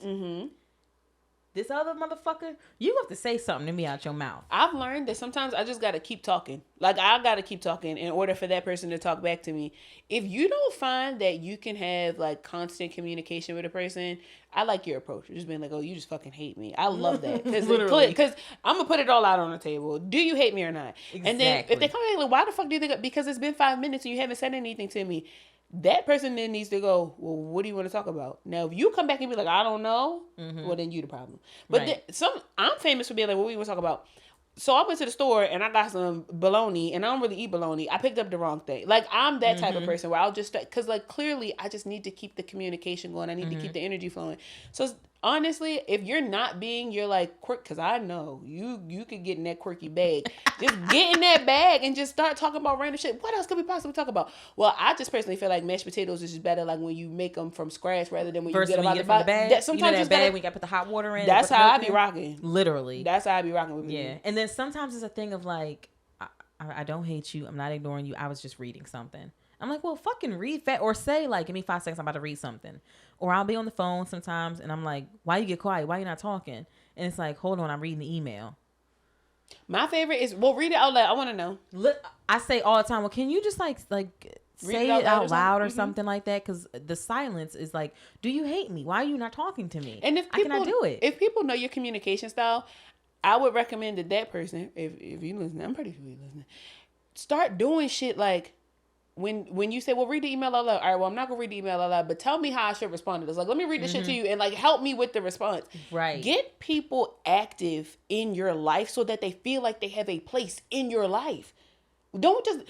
I can't stand a motherfucker who just so okay with just being, like, nonchalant about everything. When the fuck do you care? What do you care about? What do you need? What area of your life do you give a fuck about at all? What gets you excited? Because I'm fucking dying. This monotone NPR shit you got going on me on the phone. Killing me. Blowing my shit right now. Killing me. Motherfucker, talk to me. Say a fucking word out of your mouth. I can't stand no monotone ass nigga. Do you care about life? Or what? Are you loosely attached to life, as I say? Because if so, I am not the person for you. You have to give me some oomph or I need some animation. I need for you to dance, like hit a jig, do like a backflip in the camera. Something. Let me know that if we hook you up to a pacemaker, that shit gonna go off. Yes. Because right now it sounds like you're dead. Yes. I'm talking to a dead person. I cannot do it. And I know that like opposites attract with people because like my best friend be on some whole other fuck shit. Like Natasha is my chill best friend, but I have a best friend from like my childhood. The bitch won't go all the time. So I am the chill in that, which is crazy to me that that's even a situation. But I understand that dynamic of like, you know, needing the chill alongside the chaos. But it's like, you gotta meet me where I am a little bit. I need you to be just a little bit chaotic. Like make a weird sound every now and then. Do or like something. Fart. I don't give a fuck. Just do something that let me know that you're human. Because right now you coming off like a robot. And I do not like that. Yeah. I do not like it at all. I do want to... Shit, I forgot about it. I'm very nervous about this. Okay. So I need you to explain what it is. Okay. And then I want to do this. What is it? The cards? Yes. Okay. Because I'm very nervous. So I got in a Discord the other day and I asked them if they would trust me to read these tarot cards. So what tarot cards are is this like implication or these messages from, I don't want to say the other side because I'm not a medium, right? I talk to my ancestors. I'm talking to everybody else's ancestors. But it's like little messages from like your higher power or whomever of just like the universe gifting you these confirmations or these reassurances or these questions that you probably aren't paying attention to. It's always a read. Like every time you get a read, I really feel like that's why it's called a reading. Because it's supposed to read you for filth. Like you're supposed to look at them cards and go, see, now you in my motherfucking business and I don't really like that. Okay. So, okay. So this is a hoodoo tarot deck. And hoodoo is a practice, just black people in general. Not black people in general. It's actually a closed practice. But hoodoo is a practice of just like a lot of like rituals and herbs and like essences. Most people use like playing cards when they're trying to do readings for hoodoo. I got this deck for Christmas and recently got laid off from my job, right? Fuck white people. And I decided that since I'm at home, I'm going to just, you know, get in the bag of tarot. So Samaj told me bring these cards. I told her I'm not good at this shit, but we're going to try it. We're going to try it. Now, I was under the impression that hoodoo was not good. Voodoo, not because I know there's voodoo and there's hoodoo. No, there's voodoo, there's voodoo, and there's hoodoo. So hoodoo is a close practice of like inclinations, divinations, right? Messages from your higher power, assisting you in your personal growth and your journey, checking yourself. Voodoo is the practice of like putting that into action, right? So people have voodoo dolls, they have altars and shrines where it's a catalyst towards the action, right? Maybe I'm trying to make some more money. Maybe I'm trying to... Voodoo is the practice of I'm going to get your ass. Like, that's what that is. I thought hoodoo was that. No, hoodoo is the practice of God told me to tell you I'm going to fuck you up. Voodoo is the practice of let me get this doll because I can't get my hands on you, but God told me to fuck you up. Voodoo is I'm going to go get this doll. Ain't nobody tell me to, but I'm going to fuck you up. Okay. Yeah. I don't fuck with voodoo practitioners at all. Voodoo is like deep roots of Louisiana and shit like I'm not fucking with that. Yeah. Voodoo and hoodoo, hoodoo originates from the South in general. Voodoo originates from like the area. Yes. I'm terrified altogether. I don't fuck with no voodoo practitioners. Okay. Fuck that. So I'm gonna shuffle these cards real quick, and then I'm gonna have you knock on them, and just ask yourself a question in your head, and then we're gonna like pull a card. I keep my book next to me, my reference book, because a lot of this shit I don't know off the top of my head, and we're gonna see what the cards say for you. Okay. And if you need a clarifying card, then we could do that too. What's a clarifying card? A clarifying card is like I'll say something about the first card, and you're like, dig a little deeper. Okay. Let's do clarifying card. All right, we'll pull one card and then we'll pull a clarifying card. Okay. So Spirit, I'm coming to you about Samaj today, and I just want to know what message do we have for her while we're in her space, right? This is her home. This is her energy. So this is nothing coming from me. I'm not exuding anything off of my chest. We are slowly tapping into Samaj's essence, and we're going to figure out what's going on with her today. So go ahead. And I just need you to knock on the deck and then pull a card. Like knock, knock? Mm-hmm. And then you want the card on top? You want to pull it from the middle? You can pull it from anywhere. I want the card. What's it say? Father of Sticks. Okay. Is it upside down? No, it's right side down. Okay. Let's see. So there's a bottle of like some type of alcohol. There's like some sacrifices in the middle. Like looks like fruit. Looks like a wise man in a tree. I can show y'all. So like in my mind, right, from me, like I said, I'm very new to this. This just seems like you just got to get into, how can I put this? You have to get into a space of you, right? Like you have to have some type of structure in your life that is just Samaj, right? Like where do you go to find solace? Where do you go to find peace of mind? Where do you go? And it's not a place, it's internal. Where do you go inside yourself to bear fruit? Where do you go inside of yourself to have the libations, to celebrate yourself? Where's the paternal essence in you, right? It might be from your father, it might be your grandfather, whomever. Something that taps into you and says like, Samaj, this is exactly what the fuck I mean.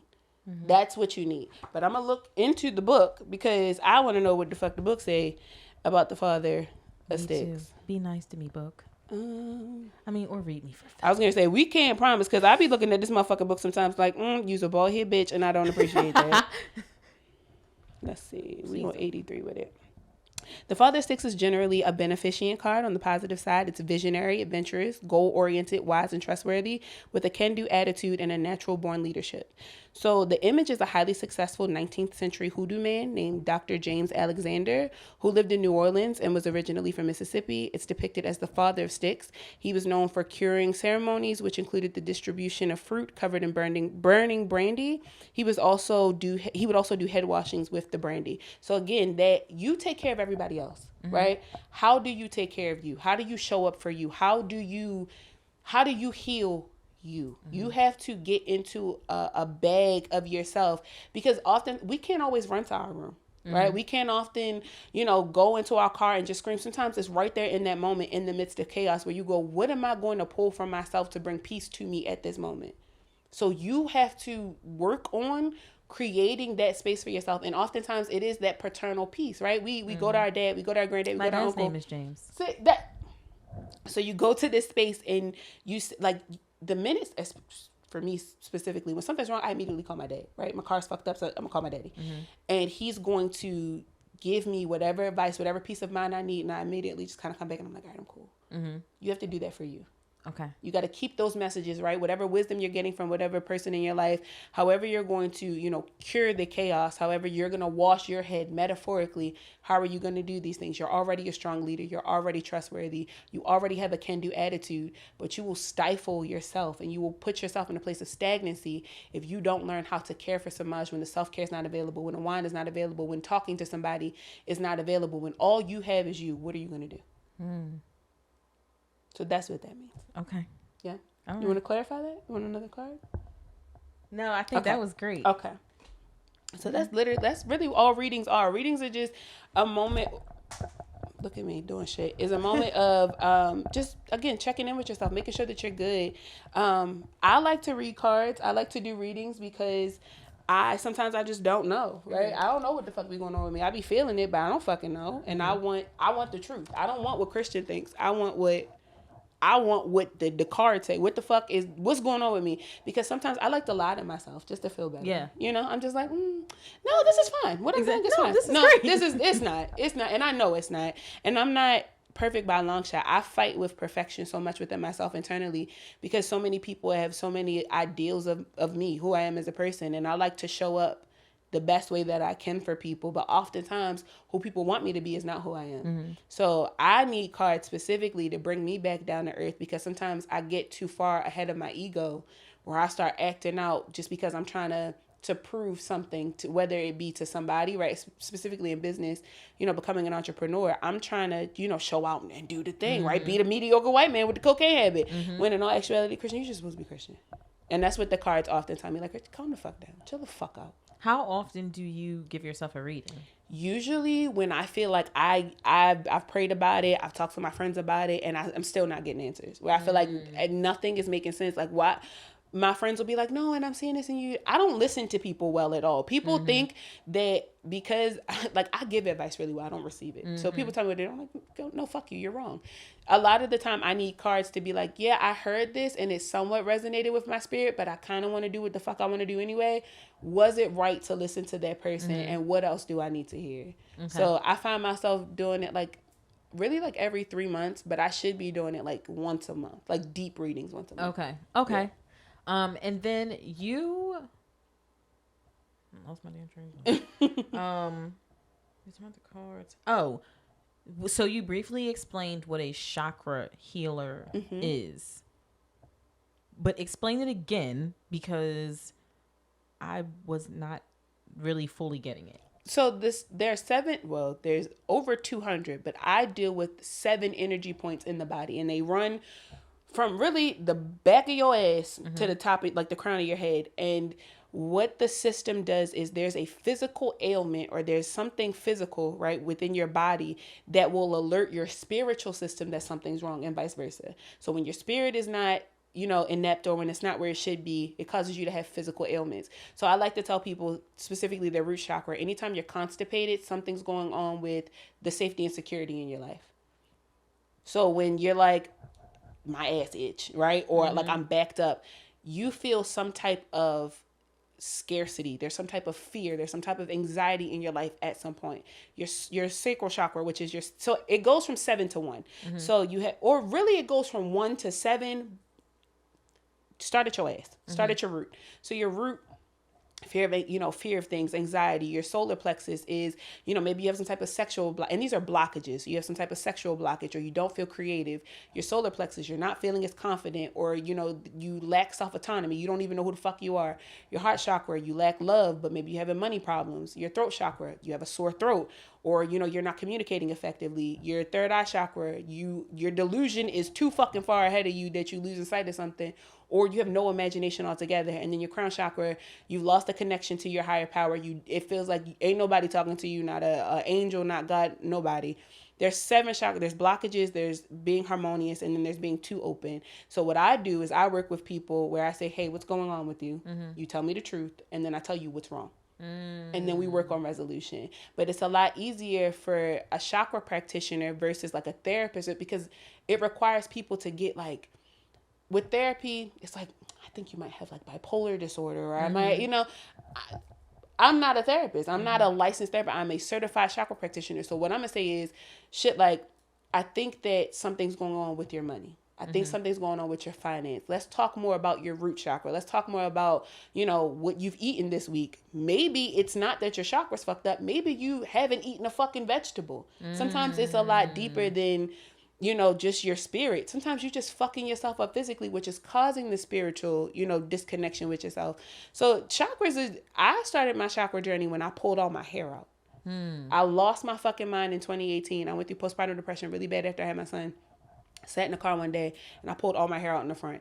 And I was just like, I'm over this shit. Like, I went in the house. My mama looked at me. She said, did you get your ass beat? Like, where were you? Yeah. Literally, I was like, I don't want to talk about it. And I just went mute for a while. And I started Googling because my mama raised us to like look shit up. We got to look it up. And on Google, I was on like the maybe like the third or fourth page. And I saw like an article about chakras.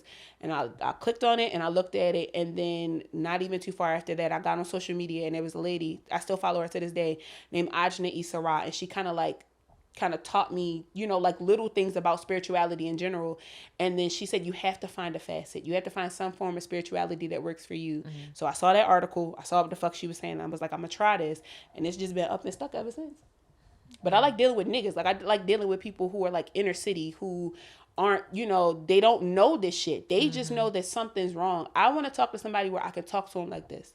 You know, I'm like, yo, this was going on, or this is what I think. Or when I'm talking to a woman, like, sis, like, come on, you know, people receive shit different. I could namaste you all day long, but what the fuck for? That might not resonate with you. Right. Let me get down to your level and talk to you where you are. And I find that too many people where I was in my life spiritually are still there. I'm going to come get you.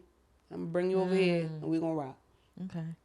We will have to set that up one day. Because it's not off, but there are times when I'm just like unsettled. Yeah. Like, this has been a constant thing. When I, like, let's say at work or something like that, if I'm eating my lunch, I don't know why every time I go to eat a meal, I get to this point of like loneliness, almost to the point of tears, where I'm like, why am I so, like, I'm eating lunch. Like, why am I so lonely right now? Every time. So where sometimes I will skip like, I will not eat because I don't want to deal with it, because I will just be eating, and then just this wave of loneliness just washes over me, where I'm like, I just feel so by myself right now. You like, need shadow work. It's nothing with your chakra. Well, I mean, yeah, you could deal, like, you know, talk about it through your chakra work, but shadow work is the thing. So shadow work is when you pinpoint a problem in your life, or an emotion you're feeling often, and you get to the root cause of it. Where did this stem from? Where does this start? You have to start there with that before you can determine, okay, like, which chakra is, because it sounds like it's your heart chakra. Your heart chakra has a lot to do with love, self-love, companionship, boundaries, all of those things. So what's probably happening is there's probably some type of disconnection between you eating, right? Which is actually a solar plexus thing, because that's your gut. And that's funny enough, because these three chakras have to translate to your heart chakra before it starts to translate up here, right? So your safety and security, your creativity, who you are as a person has to translate effectively so that you can talk confidently, right? So that you can be delusional enough to take risk, right? And to trust God that everything is going to be okay. So if right here is affecting you, and then right underneath that is where you like internalize this meal and all these different things, what you're probably lacking is some type of congregation. You need community. You need to be around somebody. You need to feel fulfilled. You need to be nourished. And there's a lack of nourishment that's, one, within your system of people, but also in what it is that you're eating. And you probably don't even eat bad, right? You probably got like all your balanced diet, whatever. But there's something about when the two, when they don't coexist, you probably spend a lot of time talking to people. Just in general, like throughout the day. So anytime where you take a second for samaj, right? You take a second for self, it's probably usually when you're eating, right? Let me take a second. Let me put something on my stomach. Your stomach don't want that, because now you're not talking to anybody. I mean, I work at a school, so I talk all day long. Right. But those are not people that you have this connection with. Yeah. You know? So sometimes when we feel disconnected from something, it'll fuck up, or it'll trigger I call it a fuck up, but it'll trigger something else where it goes, I don't even want this anymore. If it's going to cause me to feel like this, then I don't want to feel like that, so I won't do the thing. Yeah. That's you running from it. You have to address it to figure out resolution in order to resolve it. So what I would recommend is switch where you're eating for lunch, like where you sit, get a book, right? Something that's less interactive, right? So not anything electronic, anything that'll give you access to somebody else, don't do it. Get you a book, get you a journal, get you something, right? And then start saying grace. You don't even have to thank God, like, thank you, God, for this meal. Just be like, I'm thankful to be able to have this moment with my food, with myself. I'm connected. I'm very present in what it is that I'm eating. I like to look at my meals and be like, I'm eating this, I'm eating this, I'm eating this. And I know that this is for the good and nourishment of my body. Right? Affirm yourself.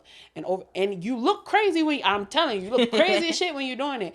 But over time, you'll find yourself that you, one, don't even need to say grace anymore. And two, that now you feel so connected to, you know, the act of eating that you don't feel that disconnection anymore. And again, that's just a possibility. I'm not saying that that's what that is, but it sounds as if there's some type of disconnection between self-autonomy, like who you are as a person, versus the relationships that you have, one with food and people, to the point where you feel like now every time you eat, you have to be surrounded by somebody that you care about. Let the food care about you enough to nourish you in that moment, to replenish you, to have positive conversation with other people.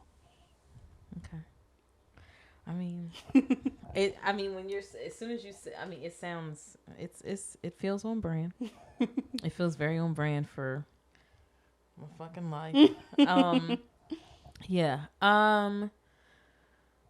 This was like such a great episode. I'm trying to think if I had any other questions or if you have anything you want to get off. I want to tell you that I'm proud of you. Thank you. I do. I want to say that I'm proud, not just because of what you do, right? What I've seen you do, but I know that every day, just for a woman in general, it's not easy. And I know there are things that you don't talk about, right? Because I can tell, I'm a really good, like, just a reader of energy. I can tell when your energy is different in the Discord. I can tell when your energy is different on shows, but you keep showing up. And I know that was a big thing. I remember an episode that you had of this before where apparently you had a really rough day or just a really rough time, and it took a lot for you to just do the thing. Every day lately, it feels like you're getting up and you're making a pledge to yourself to show up and be the best you that you can be. So I just want you to know that I see you, right? Somebody else outside of you sees you, and then I'm very proud of you. Thank you. I told y'all. That took longer than I thought. No, and I used to think I was not someone who, I've been getting a lot of that lately, like, I'm proud of you, you're doing the thing, and da-da-da. And it's so, like, foreign to me. Not that people don't say they're proud of me, but I think now, because I'm doing so much, you're kidding me. I'm doing my show, I'm doing their show, I'm back in school, I got my full-time job. Like, I'm just doing so much now that when people are like, oh, I'm proud of you because you're doing X, Y, and Z, now I feel it. Like, I feel, you feel proud of yourself. I do feel proud. Pod Nation is the first time, Pod Nation and Charlotte was a mix of, like, the first time that I felt like people saw me. Because usually it's just Lur and Lionel. But Charlotte, like, people want to take a picture with me. They want to, and it's people outside of the Discord, right? Like, I knew y'all were coming. Not to take anything from y'all, but I knew y'all were coming. So I knew we taking pictures. Yeah. But Pod Nation was something totally different. Like, someone sent a shot to the back for me. Like, people are yelling things at me while I'm on stage doing behind the scenes work. And when I got off stage, somebody had come up to me and she basically was like, you know, you're an inspiration. Thank you for making a space for this and doing that and doing this. And I had to, like, bite my lips because I was like, and I just talked to my mom about this. Like, I don't really feel like I feel proud of myself because I know where I've come from. But to people watching, it's like, I've never talked about. You don't have to. Yeah. Again, you have to realize that before you even open your mouth, when you step into a room, that's what I said. You exude a certain level of femininity because when you step into a room, it's not that the room stops, but the energy shifts. For somebody to be able to do that, there is a certain level of just greatness within an individual. Allow people to see you and allow yourself to be seen. Yeah. Just you know that you're proud of you, right? But you've never done this before. So although you're validated in self, it does help to be confirmed by other people. Let yourself be confirmed. Yeah. That's on my list. Let yourself be confirmed. It's very hard, Princess. It's very and Lur makes a joke about this all the time. Like, somebody will say something to me and I'll be like, thank you. And he'll be like, Samaj do not know how to take a compliment. You don't. And I do not. I do not. Because I remember, like, when Discord first started and this one particular person was on it every single day. Like, you do this, you do this. I think you're my celebrity crush. I think you this, I think you that. I like, I'm proud of you for this. I'm proud of you for that. And I'm like, relax, like, calm down. It's not that serious. One, I'm not a celebrity. Two, you don't know me. Like, I could not receive it. And then it was a thing of, like, when I moved into my house and Lur was like, because I had told him, make an Amazon wish list, post it in your bio. Yeah. They will buy you shit. And they bought him shit. Yeah, I bought him shit. And when it was time for me, he was like, did you make your thing? And I was like, well, no, because, like, I'm not on camera. And he was like, make a thing. Like, people will buy you shit. So I made it, and then he was like, okay, did you put it in your bio? And I was like, well, no, I just like, if people ask, I just been send it to them. So it lives in my Instagram bio.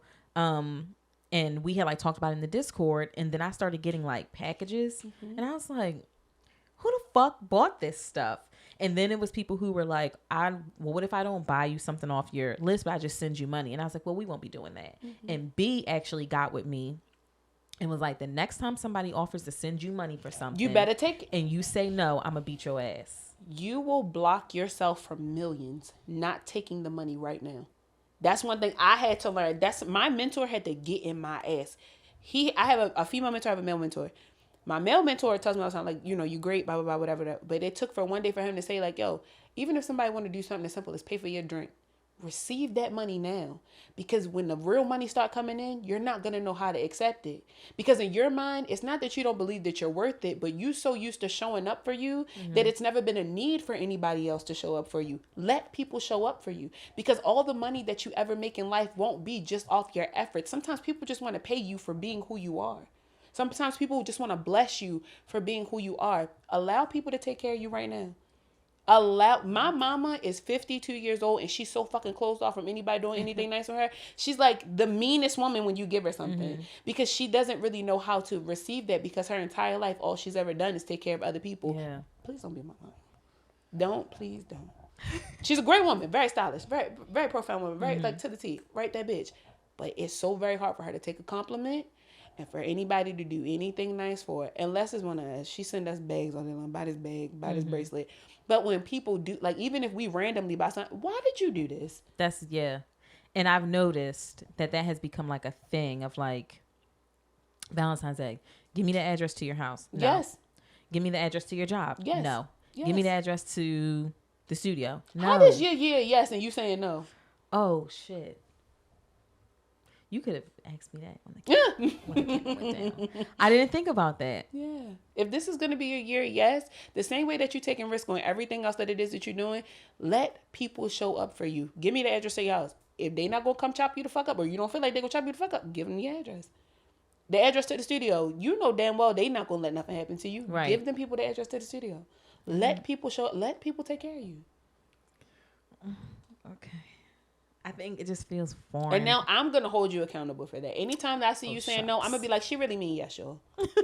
And that's what B said. B was like, the next time, I can't remember who it was trying to send money or something. And I was like, if you do it, I'm sending it back. You told me no sending you medication and tea and shit when you didn't feel good. You're absolutely right. I was like, yeah, you're right. I was like, no, it's okay. And then I turned around and I was like, I don't even have, and my dad immediately was like, do you have this? Do you have this? And I was like, I actually ain't got shit up in this new ass house. Like, I had sliced my finger open outside taking my trash out, and I was like, I don't even have Band-Aids in this bitch. Yeah. Like, I don't have when you first moved, you don't have shit. You look in the camera like, damn, I ain't even got salt in here. What the fuck Not am I a doing? fucking thing. And it is the craziest thing, like, going from my mom's house to here, because it's like, I have shit.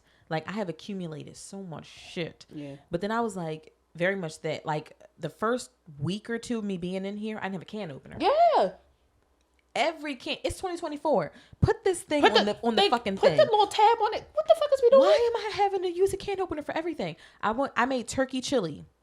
I was using my chef's knife to cut into the thing. Ghetto. Now at this point, I have metal in my food. That's what I'm saying. And I got to work one day, and there was a can opener sitting on my desk. No name, no nothing. And I was like, who fucking did this? Like, so I like sent the pictures to like the people that I thought got it. And there was one person I knew for sure. I was like, I know you put this on my desk. And I sent him a picture and I was like, thank you. And he was like, please stop using the knife to open your cans up. Please. But I was like, the very smallest thing made such a difference because now, cause like, I was like, I don't even want to cook nothing because I have to use this damn knife. It's stressing me out. But the smallest little thing like made a difference. But even still, you want to say, I ain't got sectional, I ain't got TV, I have not a damn thing. I haven't been in here for 6 months yet, but it's like, that's another thing of like, I need to make my house a home. Yeah. Now, I love my house. I don't need to leave the house. I don't need to do anything. I love this house. and I'm trying to get into this space where it's like I need to learn to love my house and still get out the house. Yeah. Because before, when I was living with my mom, I'm a very much like out the house girly. Yeah. Like, you trying to go somewhere, let's go. So long as it is not raining, because I can't function in the rain. Nope, me either. Full blown panic attack. I can't do the rain. I don't know what it is. I'm crying in the rain. So I will cancel plans. Like Lionel had an event for Navy Green or something, and I was like, I love you, down. I cannot do this. It is raining. Was it the night of Pod Nation? Whatever night it was. When we were here last time. Pod Nation. Yeah, it rained. We were driving back, and I didn't realize how far away Chaz and Tyrell live, like from the city. Mm-hmm. That drive back to the crib, when you gone off a couple of shots, like, of course, don't drink and drive. Mm-hmm. But I was like, "Ayo," and then everybody fell asleep in the car. I'm like, "Yo." I literally was like, "God, do your big one. Let me just get us back to the crib safely, and I'm gonna be good." But I ain't. Yeah, that's one thing I don't do. When people are driving in the car, I do not fall asleep. Because first of all, I think it's so mean. Someone needs to stay with the driver. Yeah, I'm telling you, I turned around. They was all knocked out. And Natasha, shout out to my best friend, because she was holding it down. But I lied to you not. Every time I looked at that fucking GPS and the minutes was not changing, she literally told me the next morning. She was like, "Friend, I was with you, but when I looked at that bitch and it was 25 and I closed my eyes and that shit said 24, I said, I'm no good to her." Yeah. I'm no good. I felt that. I was like, I get it. It's my mom always be like, "You can fall asleep," because she drove me from Philly down to college, and I went to school in Richmond, Virginia. It's a 6-hour drive. Yes. We woke up and left the house at like 3 or 4 to make it down there in time for me to do my room and everything like that. And my brother and sister fell asleep in the back. The truck is packed up and everything, and I'm exhausted. Like, I'm tired, but I had slept all day. Like, I knew for sure, like, I just don't fall asleep. Yeah. And my mom was like, "You can go to sleep. Like, you have a lot to do tomorrow." And I was like, "No, I'm good." Yeah. We got to that room. I crashed. All that we had to do was put a sheet on the bed, and I was like, "I will see y'all later on tonight." Mm-hmm. I'm going to fuck the bed because I'm exhausted, but I just cannot. I wish I try to do my best, but if I know that you good, like my fiance works late at night, so I know that he good. Like if we late night drive, he cool. He just need his music, need a black and mild, he cool. Some of my friends, I'm like, they good. Some motherfuckers I don't even trust to fall asleep in the car. We in the ditch somewhere. There's no way in hell I'm falling asleep because I don't trust your ass. And what the fuck you got going on? Absolutely the fuck not. Yeah, someone that is like, close to me. Every time we would go somewhere, every time she would go somewhere, the drive from where she was to where I was 3 hours. Damn. And we'd be on the phone, and you could hear a pin drop. And I used to be like, "Hello?" And you wouldn't hear shit. And I used to be like, "Hello?" And then you would just hear, And I'm like, "Oh my God, you're sleeping behind the wheel. You have to wake up." Oh my God. Do a sleep test. This bitch is a narcoleptic. Oh no. And so she does the test or whatever, and they were basically like, every time your body takes a nap, you immediately fall into a REM cycle. Oh my God. Every time. So then it became this, so they like gave her like caffeine pills or something like that, so she could like stay up or whatever. And then that's terrifying. Oh my God. It was god awful. So every time you leave Philly, I'd have to be on the phone with you. Yes. And we were on the phone one day, and she's like talking, listening to music and everything, and I don't notice because I'm doing something. I don't notice that the phone has gotten quiet until I hear. Mind you, it's her and our dog in the car, and I hear do do do do do do do. Oh no! Now you over on the. Oh no! I screamed into the phone, "Wake up! You are falling asleep." I said, "You are on the medium. Wake up!" And she's just very like casually just goes, "Oh shit! I almost wrecked." I was like, "Yeah, I cannot take this." Now, randomly, she has grown out of it. Not grown out, but I don't know. Something has happened, and she's totally fine now. But like, it would be this thing of. Like before you turn into the housing condo where our house is, there's a sensor at the red light. So if your car is not all the way up, the light thinks that there's no car there. So it doesn't turn green. Yeah. And so we're in the car one day, and literally it is the sensor. You make a left and our housing complex is like right there. So we're home. And I'm sitting in the car, and the car stops, and I'm sitting on the phone or whatever, texting because we're home now. And I'm like, we've been sitting this fucking night forever. And then I look at the car and I was like, oh, I said, you're not up at the sleep. Wake up, please. Sleep. And I was like, listen to me. I need you to hold on for just 3 minutes. We right around the block. We are right here. And she literally is like, oh no. And I was like, I'm not gonna be able to do this for the rest of my nerve. I can't be friends with nobody. My nerves too fucking bad. Too bad. So it gets to a point where it's like, you good, you up. We listening to Jay-Z. What you need, you drink need this.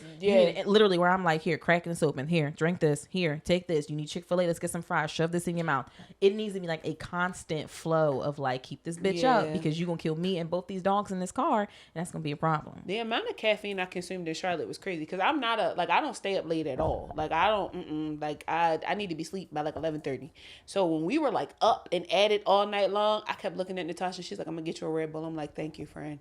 I'm like driving with some of them in the back of the car. I'm like, I can't kill these people. This is my first time meeting them. They mama and daddy ain't never gonna forgive me. Listen, my mama ain't never gonna forgive me for dining in a fucking state. Absolutely not. And that was the thing. Now me, I'm a stay up girly, but I don't drive. Okay. So Wisdom was like, we are at the Navy Green party. I feel at the Navy Green party, because the night gets, at least with me and this person, gets to a night where I'm like, all right, I'm feeling comfortable with you. I'm going to, you know what I mean? Like kind of like give in to you a little bit here. And we all are like drinking and everything at Navy Green. And Lionel keeps telling me, stop being mean. Stop being mean. And that's how I know, like, all right, I need to like dial it back a little bit. He was like, stop calling people bitches. And I'm like, bitch is my love language. You was wilding. And that shit was so funny. Like, I got it. I knew what the fuck was going on, but I didn't say anything. Fine. But that shit had me dying laughing, because nobody else could get it. And I was just like, I really think that, because that was my first time meeting you in person. And I was like, at first I was like, oh, she wilding. And I looked at Natasha, and Natasha, she said, I said, everybody is a bitch. And then I said, everybody is a bitch. Okay, this literally is just her love language. Yeah. Y'all gonna have to rock with it. Yeah. Everybody is bitch. Bitch this, bitch that. Like, it's like a whole thing. We went out on the patio, and Highness was like, oh my gosh, now that I'm meeting you in person, like, your boobs, they don't look as big. And I put my shirt up and was like, I took it as like a disrespect. And I said, no, it's just the shirt. And I turned around, and Dwayne is looking out at the thing like, what the fuck is y'all out there doing? So like at the Navy Green set, I was like, all right, this about to be a night. By the time we got back to your B&B, I'm stealing things out the cabinet. Yeah, you was lit. I was turned the fuck up, which is why I ended up on Lur's lap, like cuddled up, like, let me take a quick 5 minutes because I'm turned the fuck up. And I said 2 things I do when I'm drunk. I foot race and I battle drunk white bitches in the club. Okay. It was time to leave. I said, Taylor, come on. And she was like, you don't want to race me. No, Taylor asked me, are we racing? And I was like, bitch, you don't want to do this with me, because I'm very much about to race you. I would have paid money to see that. We were outside your B&B. I am in full like track mode, and La Highness is recording, busting out laughing, and she's counting down, and I'm like locked in, because I already know I'm fucking fast. And then Taylor goes, I don't want to do this anymore. I'm not running. And I said, because you knew he was about to, like, how did I miss this? I have no idea. But I'm literally talking shit. And Dwayne's like, please get in the car. Please. That lady outside camera probably caught the wildest shit that weekend. Because what the fuck? What the fuck was going on? So then we left there, went to Waffle House. Apparently at Waffle House, I noticed that someone had stepped on my sneaker or something that.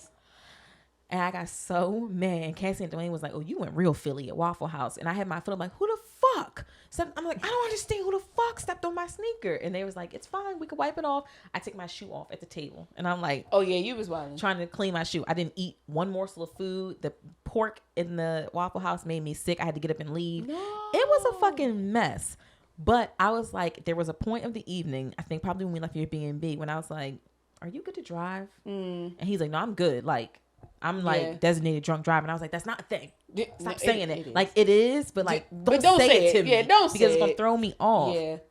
And we got in the car and he was absolutely fine. And there was this thing of like, okay, like, I feel safe. Like, okay, I feel safe with you in the car. Because I kept saying, if you kill me, my mom going to find you and fuck you up. She going to fuck you up. She coming straight to the P and she about to fuck you up. She don't play that type of shit. But it was like, you know what? I'm fine. I could do this. This is okay.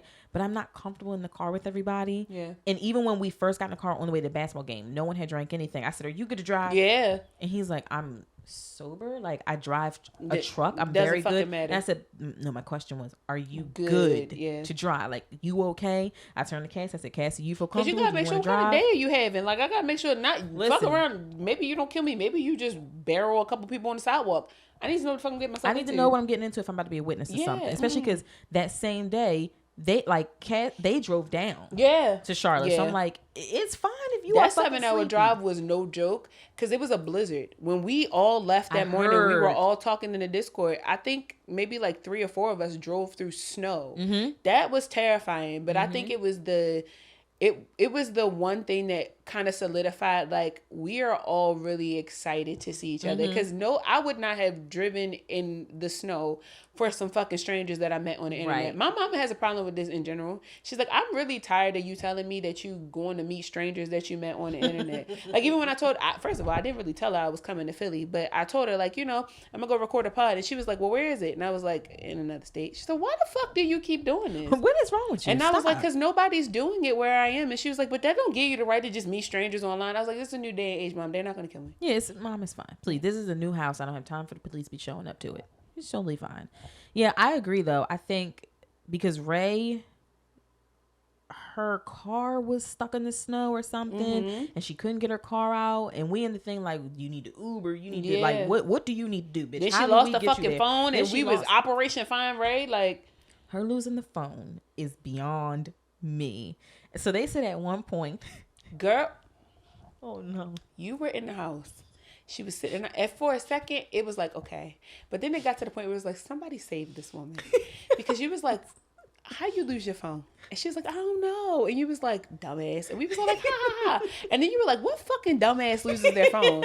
And that's when he was like, you gotta chill. And you was like, no, really, like, what kind of fucking dumbass? And it went on for like 2 or 3 minutes. And we were all like, how do we stop this? Because, like, we don't know if this girl is going to unalive herself. Like, we don't know how she takes shit like this. Like, and we just had to attribute it to, we were like, clearly she's inebriated. Like, she's drunk. And that's why I did, like, when she woke up the next morning, we was like, Ray, are you okay? And she was like, I'm fine. And we were like, no, because that was a lot. And she was like, she's just drunk. And we were like, all right, we get it. Yeah, and the next day, he's like, you remember what you said? And I was like, I remember asking her how she lost her phone. And then I remember he just goes asking her. No, you were like, what? Like, you were going the in best on her. Was the enunciation of like, what fucking dumbass? And I was just like, oh, because the whole day, because the whole turn of events around that. Yeah. Lur calls my phone. Ray is at the airport, or Ray landed. She's at the airport, and her phone is lost, and I need you to go find her. The fuck is you doing? But the weird thing was when he put it in, this is how I know for a fact that you do so well, or just women in general, but specifically you, but women, the way we pulled together and the way them niggas pulled together was hilarious. Because when he put the post in the chat, like they came from her sister or whatever, he goes, I don't know what to do. And immediately you go, well, how about, right? And then all the women are like, well, let's do this. And the men are like, well, let's just, and we're like, everybody shut the fuck up. Let the women handle it. The fuck. I mean, I'm talking, we on PA systems at the fucking airport. Taffy goes, someone take a picture of her and airdrop it to everybody in the airport. And at this moment, when Lur calls me, I have just gotten to Dwayne's Airbnb. Like, we have just physically met in person. So I was like, I can't, like, I'm in the middle of something right now. I can't just pick up and leave. So I said, well, where did her sister say that she was? Well, she said she was at the airport. Da-da-da. I said, okay, but what are you doing right now? And he was like, well, I'm sitting here chilling with Nate and da-da-da. I said, okay, so I have to stop what I'm doing. But you all being a bad bitch, because clearly he was at brunch. And when I tell, we were like looking at the pictures that he was posting in Discord and shit. And we was like, oh, you just don't care about us. Just fuck us. I tell him all the time. I said, you have to. That day he said on the pod, I started a new Discord. It's for black people who love The Office. I immediately slammed all the things down. And I said, you cannot fucking say that. And he was like, what? I did. And I was like, but considering 5 and 7 days go by and you don't show up in this Discord, you can't tell them that you started a new Discord and that's where you've been. We say it all the time that if it wasn't for the Discord, of course, we probably all wouldn't know each other as well. Mm-hmm. But it's the fact that, like, we know that y'all have lives. We have literally created this, like, family of people. We were talking yesterday. Nolan was like, we should do a cruise. And I was like, can we please make family reunion shirts? So, like, can we, like, make it seem like we really are just all here? Like, let's fake a last name. Everybody last name. Let's just make it a thing. But it's become that. And I think it's because, like, we don't get to talk to you guys every day. You guys are the focal point of it. This is the whole reason why, you know, we've even come together. But I pride specifically you because of how you run the Discord, but I always pride Lionel in the fact that they've created this community of people who get along so well whether they're there or not, right? Like there's a vibe that's created. When we went to the after party after the Pod Nation, and how you just were seeing people come together, people who hadn't come together, and like we there to hear them mix, we're there to celebrate Pod Nation, but now y'all are there to y'all are there to see each other. I got people phone numbers and shit. Like I stayed at Chaz, Natasha and I stayed at Chaz into our house when we were here for Pod Nation. That's how much of a community that's been created. And that's what I say all the time. I'm like, if nothing else, even though we fight and bicker and do whatever, I say all the time, I'm 10 tones down for the bitches in this Discord. I do not play. When we had that situation a couple weeks ago, child, listen, me and that man was in a whole full-blown argument. As soon as it got heated, I was at my desk at work. I said, he said what? I got up from my desk and I called him and said, listen, this is what was said. This is who he said it to. And immediately he was like, give me 5 seconds. I'll be right in there. Hung the phone up on me. And I said, you know what? That's all I needed. That's it. And he came in and he did his shit and I didn't say nothing about it. And that was all. that. Because it's like, we can talk. And that's the thing. That is one thing that I say. We could talk shit about the people in here, but do not come in this Discord showing your ass, because they're going to show you the door. There's an energy about the Discord that some people don't get. I can tell the difference when somebody comes in there because they're looking for one of y'all. I can tell the difference when somebody's coming in there for clout, right? Just coming in there just to be clouty. And I can tell when somebody's coming in there to be genuine. Because the people that are in there that are genuine, everybody is caught a vibe. Yep. We in there, people have fallen asleep in the voice chat part of it and woke up the next morning, and now there's 15 of us in there and we're still talking like nothing's changed. We just did it Thursday. We were all in there all fucking day long. People have come into that Discord and have tried to disrupt shit, and people have tried to just whatever type of weird shit that they trying to do, and I see instantly how immediately the same one of us will jump in and just be like, we ain't doing that shit. And it's agreed upon. It's a council of people that's like, yeah, we're not doing this. No, we're not going to do this. That's why when that shit went down, I admit, first of all, who the fuck are you talking to? Like, and I told that man once before, never speak to me ever again. Once he said that dumb ass shit the first time, I said, yo, real clear, never speak to me ever again. Now you in here and you threaten me. As soon as I saw the threat pop up on the screen, I said, yeah, this is what we're not Then going to do. Then he DM me after the fact, right? After he was, DM me and was like, what was said? And I was like, bro, like I said, you feel me? We was 2 niggas on the street. We would have had to duke this out, because who the fuck are you talking to? I said, but what you fail to realize is, like, this is the internet. And I need for everybody to understand, between this podcast, Jaded Involved, and Learn, I don't give a fuck. We're people at the end of the day. Cut that shit out. That shit is not cute. That shit is not cool. We are people at the end of the day. This is still a grown-ass motherfucking woman. Y'all not going to disrespect her. Damn sure you're not going to disrespect her in front of me. Not going to disrespect. Just keep it cool. If you coming in the chat, keep that shit cute. That's all. We're just in there to chill. Literally. And I hate when I have to go in there, because, like, I'll let some shit go where I'll see people, like, bing back and forth. And I may not always show up green online, but it doesn't mean that I'm not just checking in to make sure that all my folks is good. And we try to keep them cognizant of that too. I sometimes tell them, like, y'all act like they can't see this shit. Even if they're not in here talking, y'all act like they can't see this shit. So watch your fucking mouth. Watch your mouth. We can see everything in there, which is why it's like funny sometimes, because you'll see someone say something, but they're doing something or saying something because they don't think that you can see it. Yeah. When it's like, this is quite literally I can see everything. It also says like 898 messages when you haven't. So I have the ability to go back and read what the fuck is going on. All of this shit. Like Lionel says a lot, like on his lunch break, that's when he tries to like catch up and scroll through and read, depending on how many messages there are. But it is very much like it's a community. Like it's a whole thing at this point. We're really quick to the cruise. I am working on that. Okay. Because with that, somebody dropped that in the think tank months ago. Yeah. But I am not going on Carnival. Yeah, no, it's not. I will not do that. We could do something better. Yeah. Like I'll go Royal. I love Royal. Virgin ain't got no kids. Right. Come with the liquor. We could do Virgin. But Norwegian is nice. That Carnival. I'm not doing Carnival because we can beat people's ass on the streets for much less. And I'm not fighting on no cruise ship. Not after I paid all this money. Hell to the no. I told them the same thing about Miami. It's cocaine rage down there. I'm not arguing with no nigga with no Speedo on, fucking hamburger meat on his chest, because y'all don't know how to talk to people. Literally, you on your own. Please. You on your own. Listen, I done got my little B&B, and I need to get my flight and all that kind of stuff. Love y'all. Mean it. I love Miami. I'm going down there with my new body. I'm not getting a BBL. I'm just working out. Right. And I don't have time for none of this bullshit. None of that shit. None of that at all. But I do agree. I think that the Discord that's why I try very hard to, like, at least check in and be like, every now and again, I'll drop a message just to be like, if y'all ever have a problem in here, let me know. Because I'm the one out of the three of us who's the most active in there. I'm in there with y'all damn near every single day. Yeah. And I know after Charlotte, I was a little mean apparently. So that's why after Charlotte, because I was like, I'm going to take a little break because working up to Charlotte and just doing all this shit, I was fucking exhausted. So I was like, I'm going to take a little break from the Discord and I will come back. But I wanted to make it a point to go in there and be like, if anyone felt like I was mean or I was short, or if Ray felt like I was bullying her or anything like that, like, please charge it to alcohol, charge it to me working and like me just having a genuine good time. I don't call people bitches that I don't like. Yeah. You know what I mean? Like, I'm not, and Lionel was more so checking me because like Lionel knows that I'll be like, bitch. Yeah. But y'all don't necessarily know that. Yeah. So he was more so just being like, stop being mean to people. He Lionel was like, when you walked in, he really for is. For a nigga like, with no kids, he's such a dad. You walked in and you were being mean. And to this day, he still be like, no, you was acting crazy in Charlotte. Don't do that again. And I'd be like, okay. And even for Pod Nation, Laura was like, I need you to be mean to make sure that this show runs. And Lionel was like, but don't be like too mean. And I was like, right, like just enough mean. Like, I got you. Because sometimes I'm my mom says she calls me Eveline. Sometimes I could be a little mean. I don't mean to necessarily. But if that's who you are, right? People who understand that, nobody's going to give the disrespect a pass.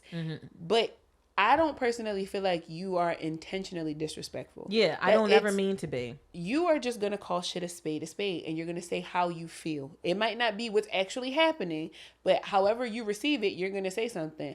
I've caught on to that. So I'm like, y'all going to have to learn to take sis on the chin. She mean that shit. She mean what she say, but she might not have communicated it in a way where y'all are used to. So ask for clarification, right? We both can't be off kilter in the situation, right? So if she's the one where you feel like she's the aggressor, then you have to be the person to be like, hey, like, what happened here? You know? Yeah. But I don't now, like being in, I don't really see, first of all, I'm oblivious to shit, so don't ask me a motherfucking thing. But I just feel like the energy now that fucking rodent is out of there, I just feel like we're back to, we're back in the flow. We all cousins again. We good. Yeah.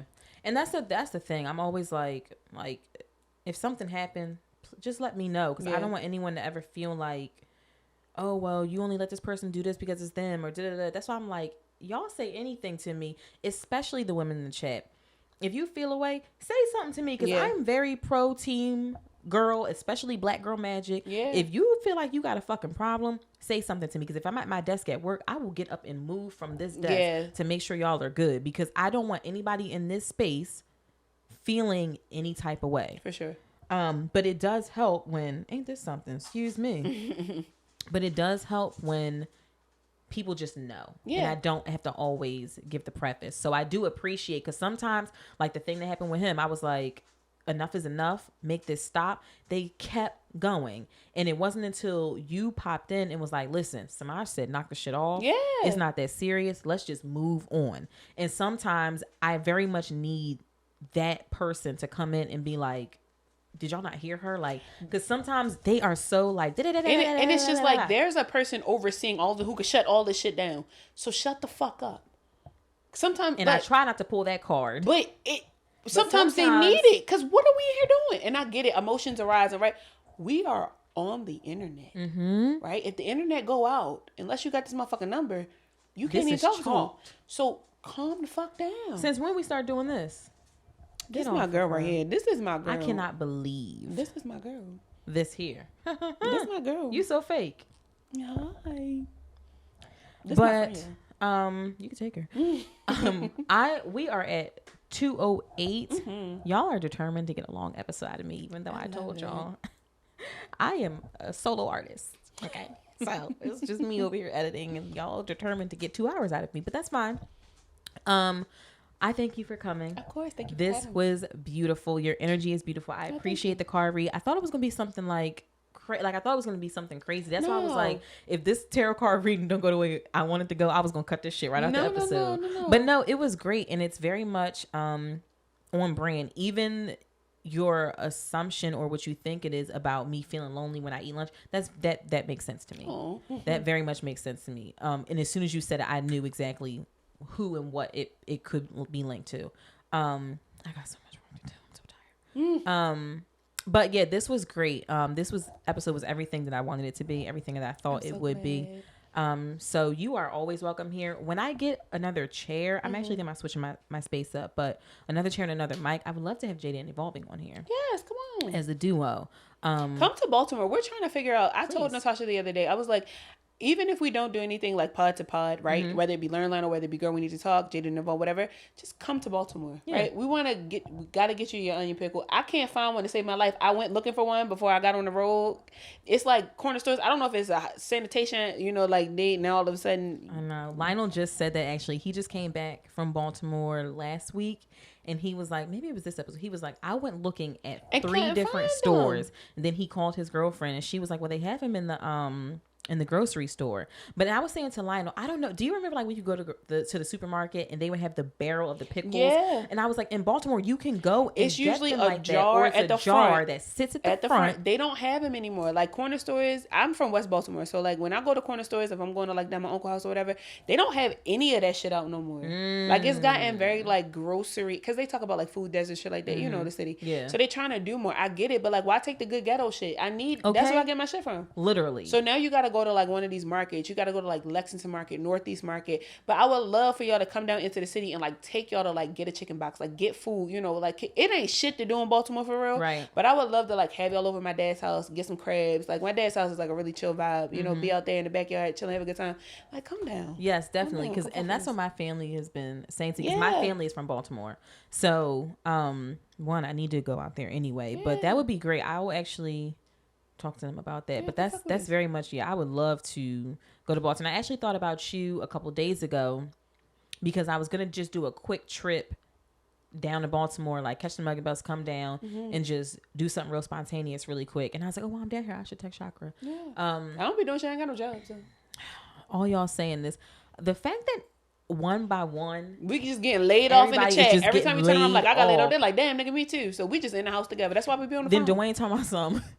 And I literally said today, because I noticed, I knew y'all had fallen asleep, because that's how I knew I had crossed the bridge with y'all, because I woke up. You will fall asleep on the phone. Yes. Discord. And I was like, especially movie night, you be knocked the fuck out. I be in there knocked out. And Dwayne will have said to me, like, yeah, I had to, like, I muted you so people couldn't hear you snoring. And I'm like, good look. But, yeah, it was, what was I just saying? The ADHD, the ADD, whatever it is that I got is doing it.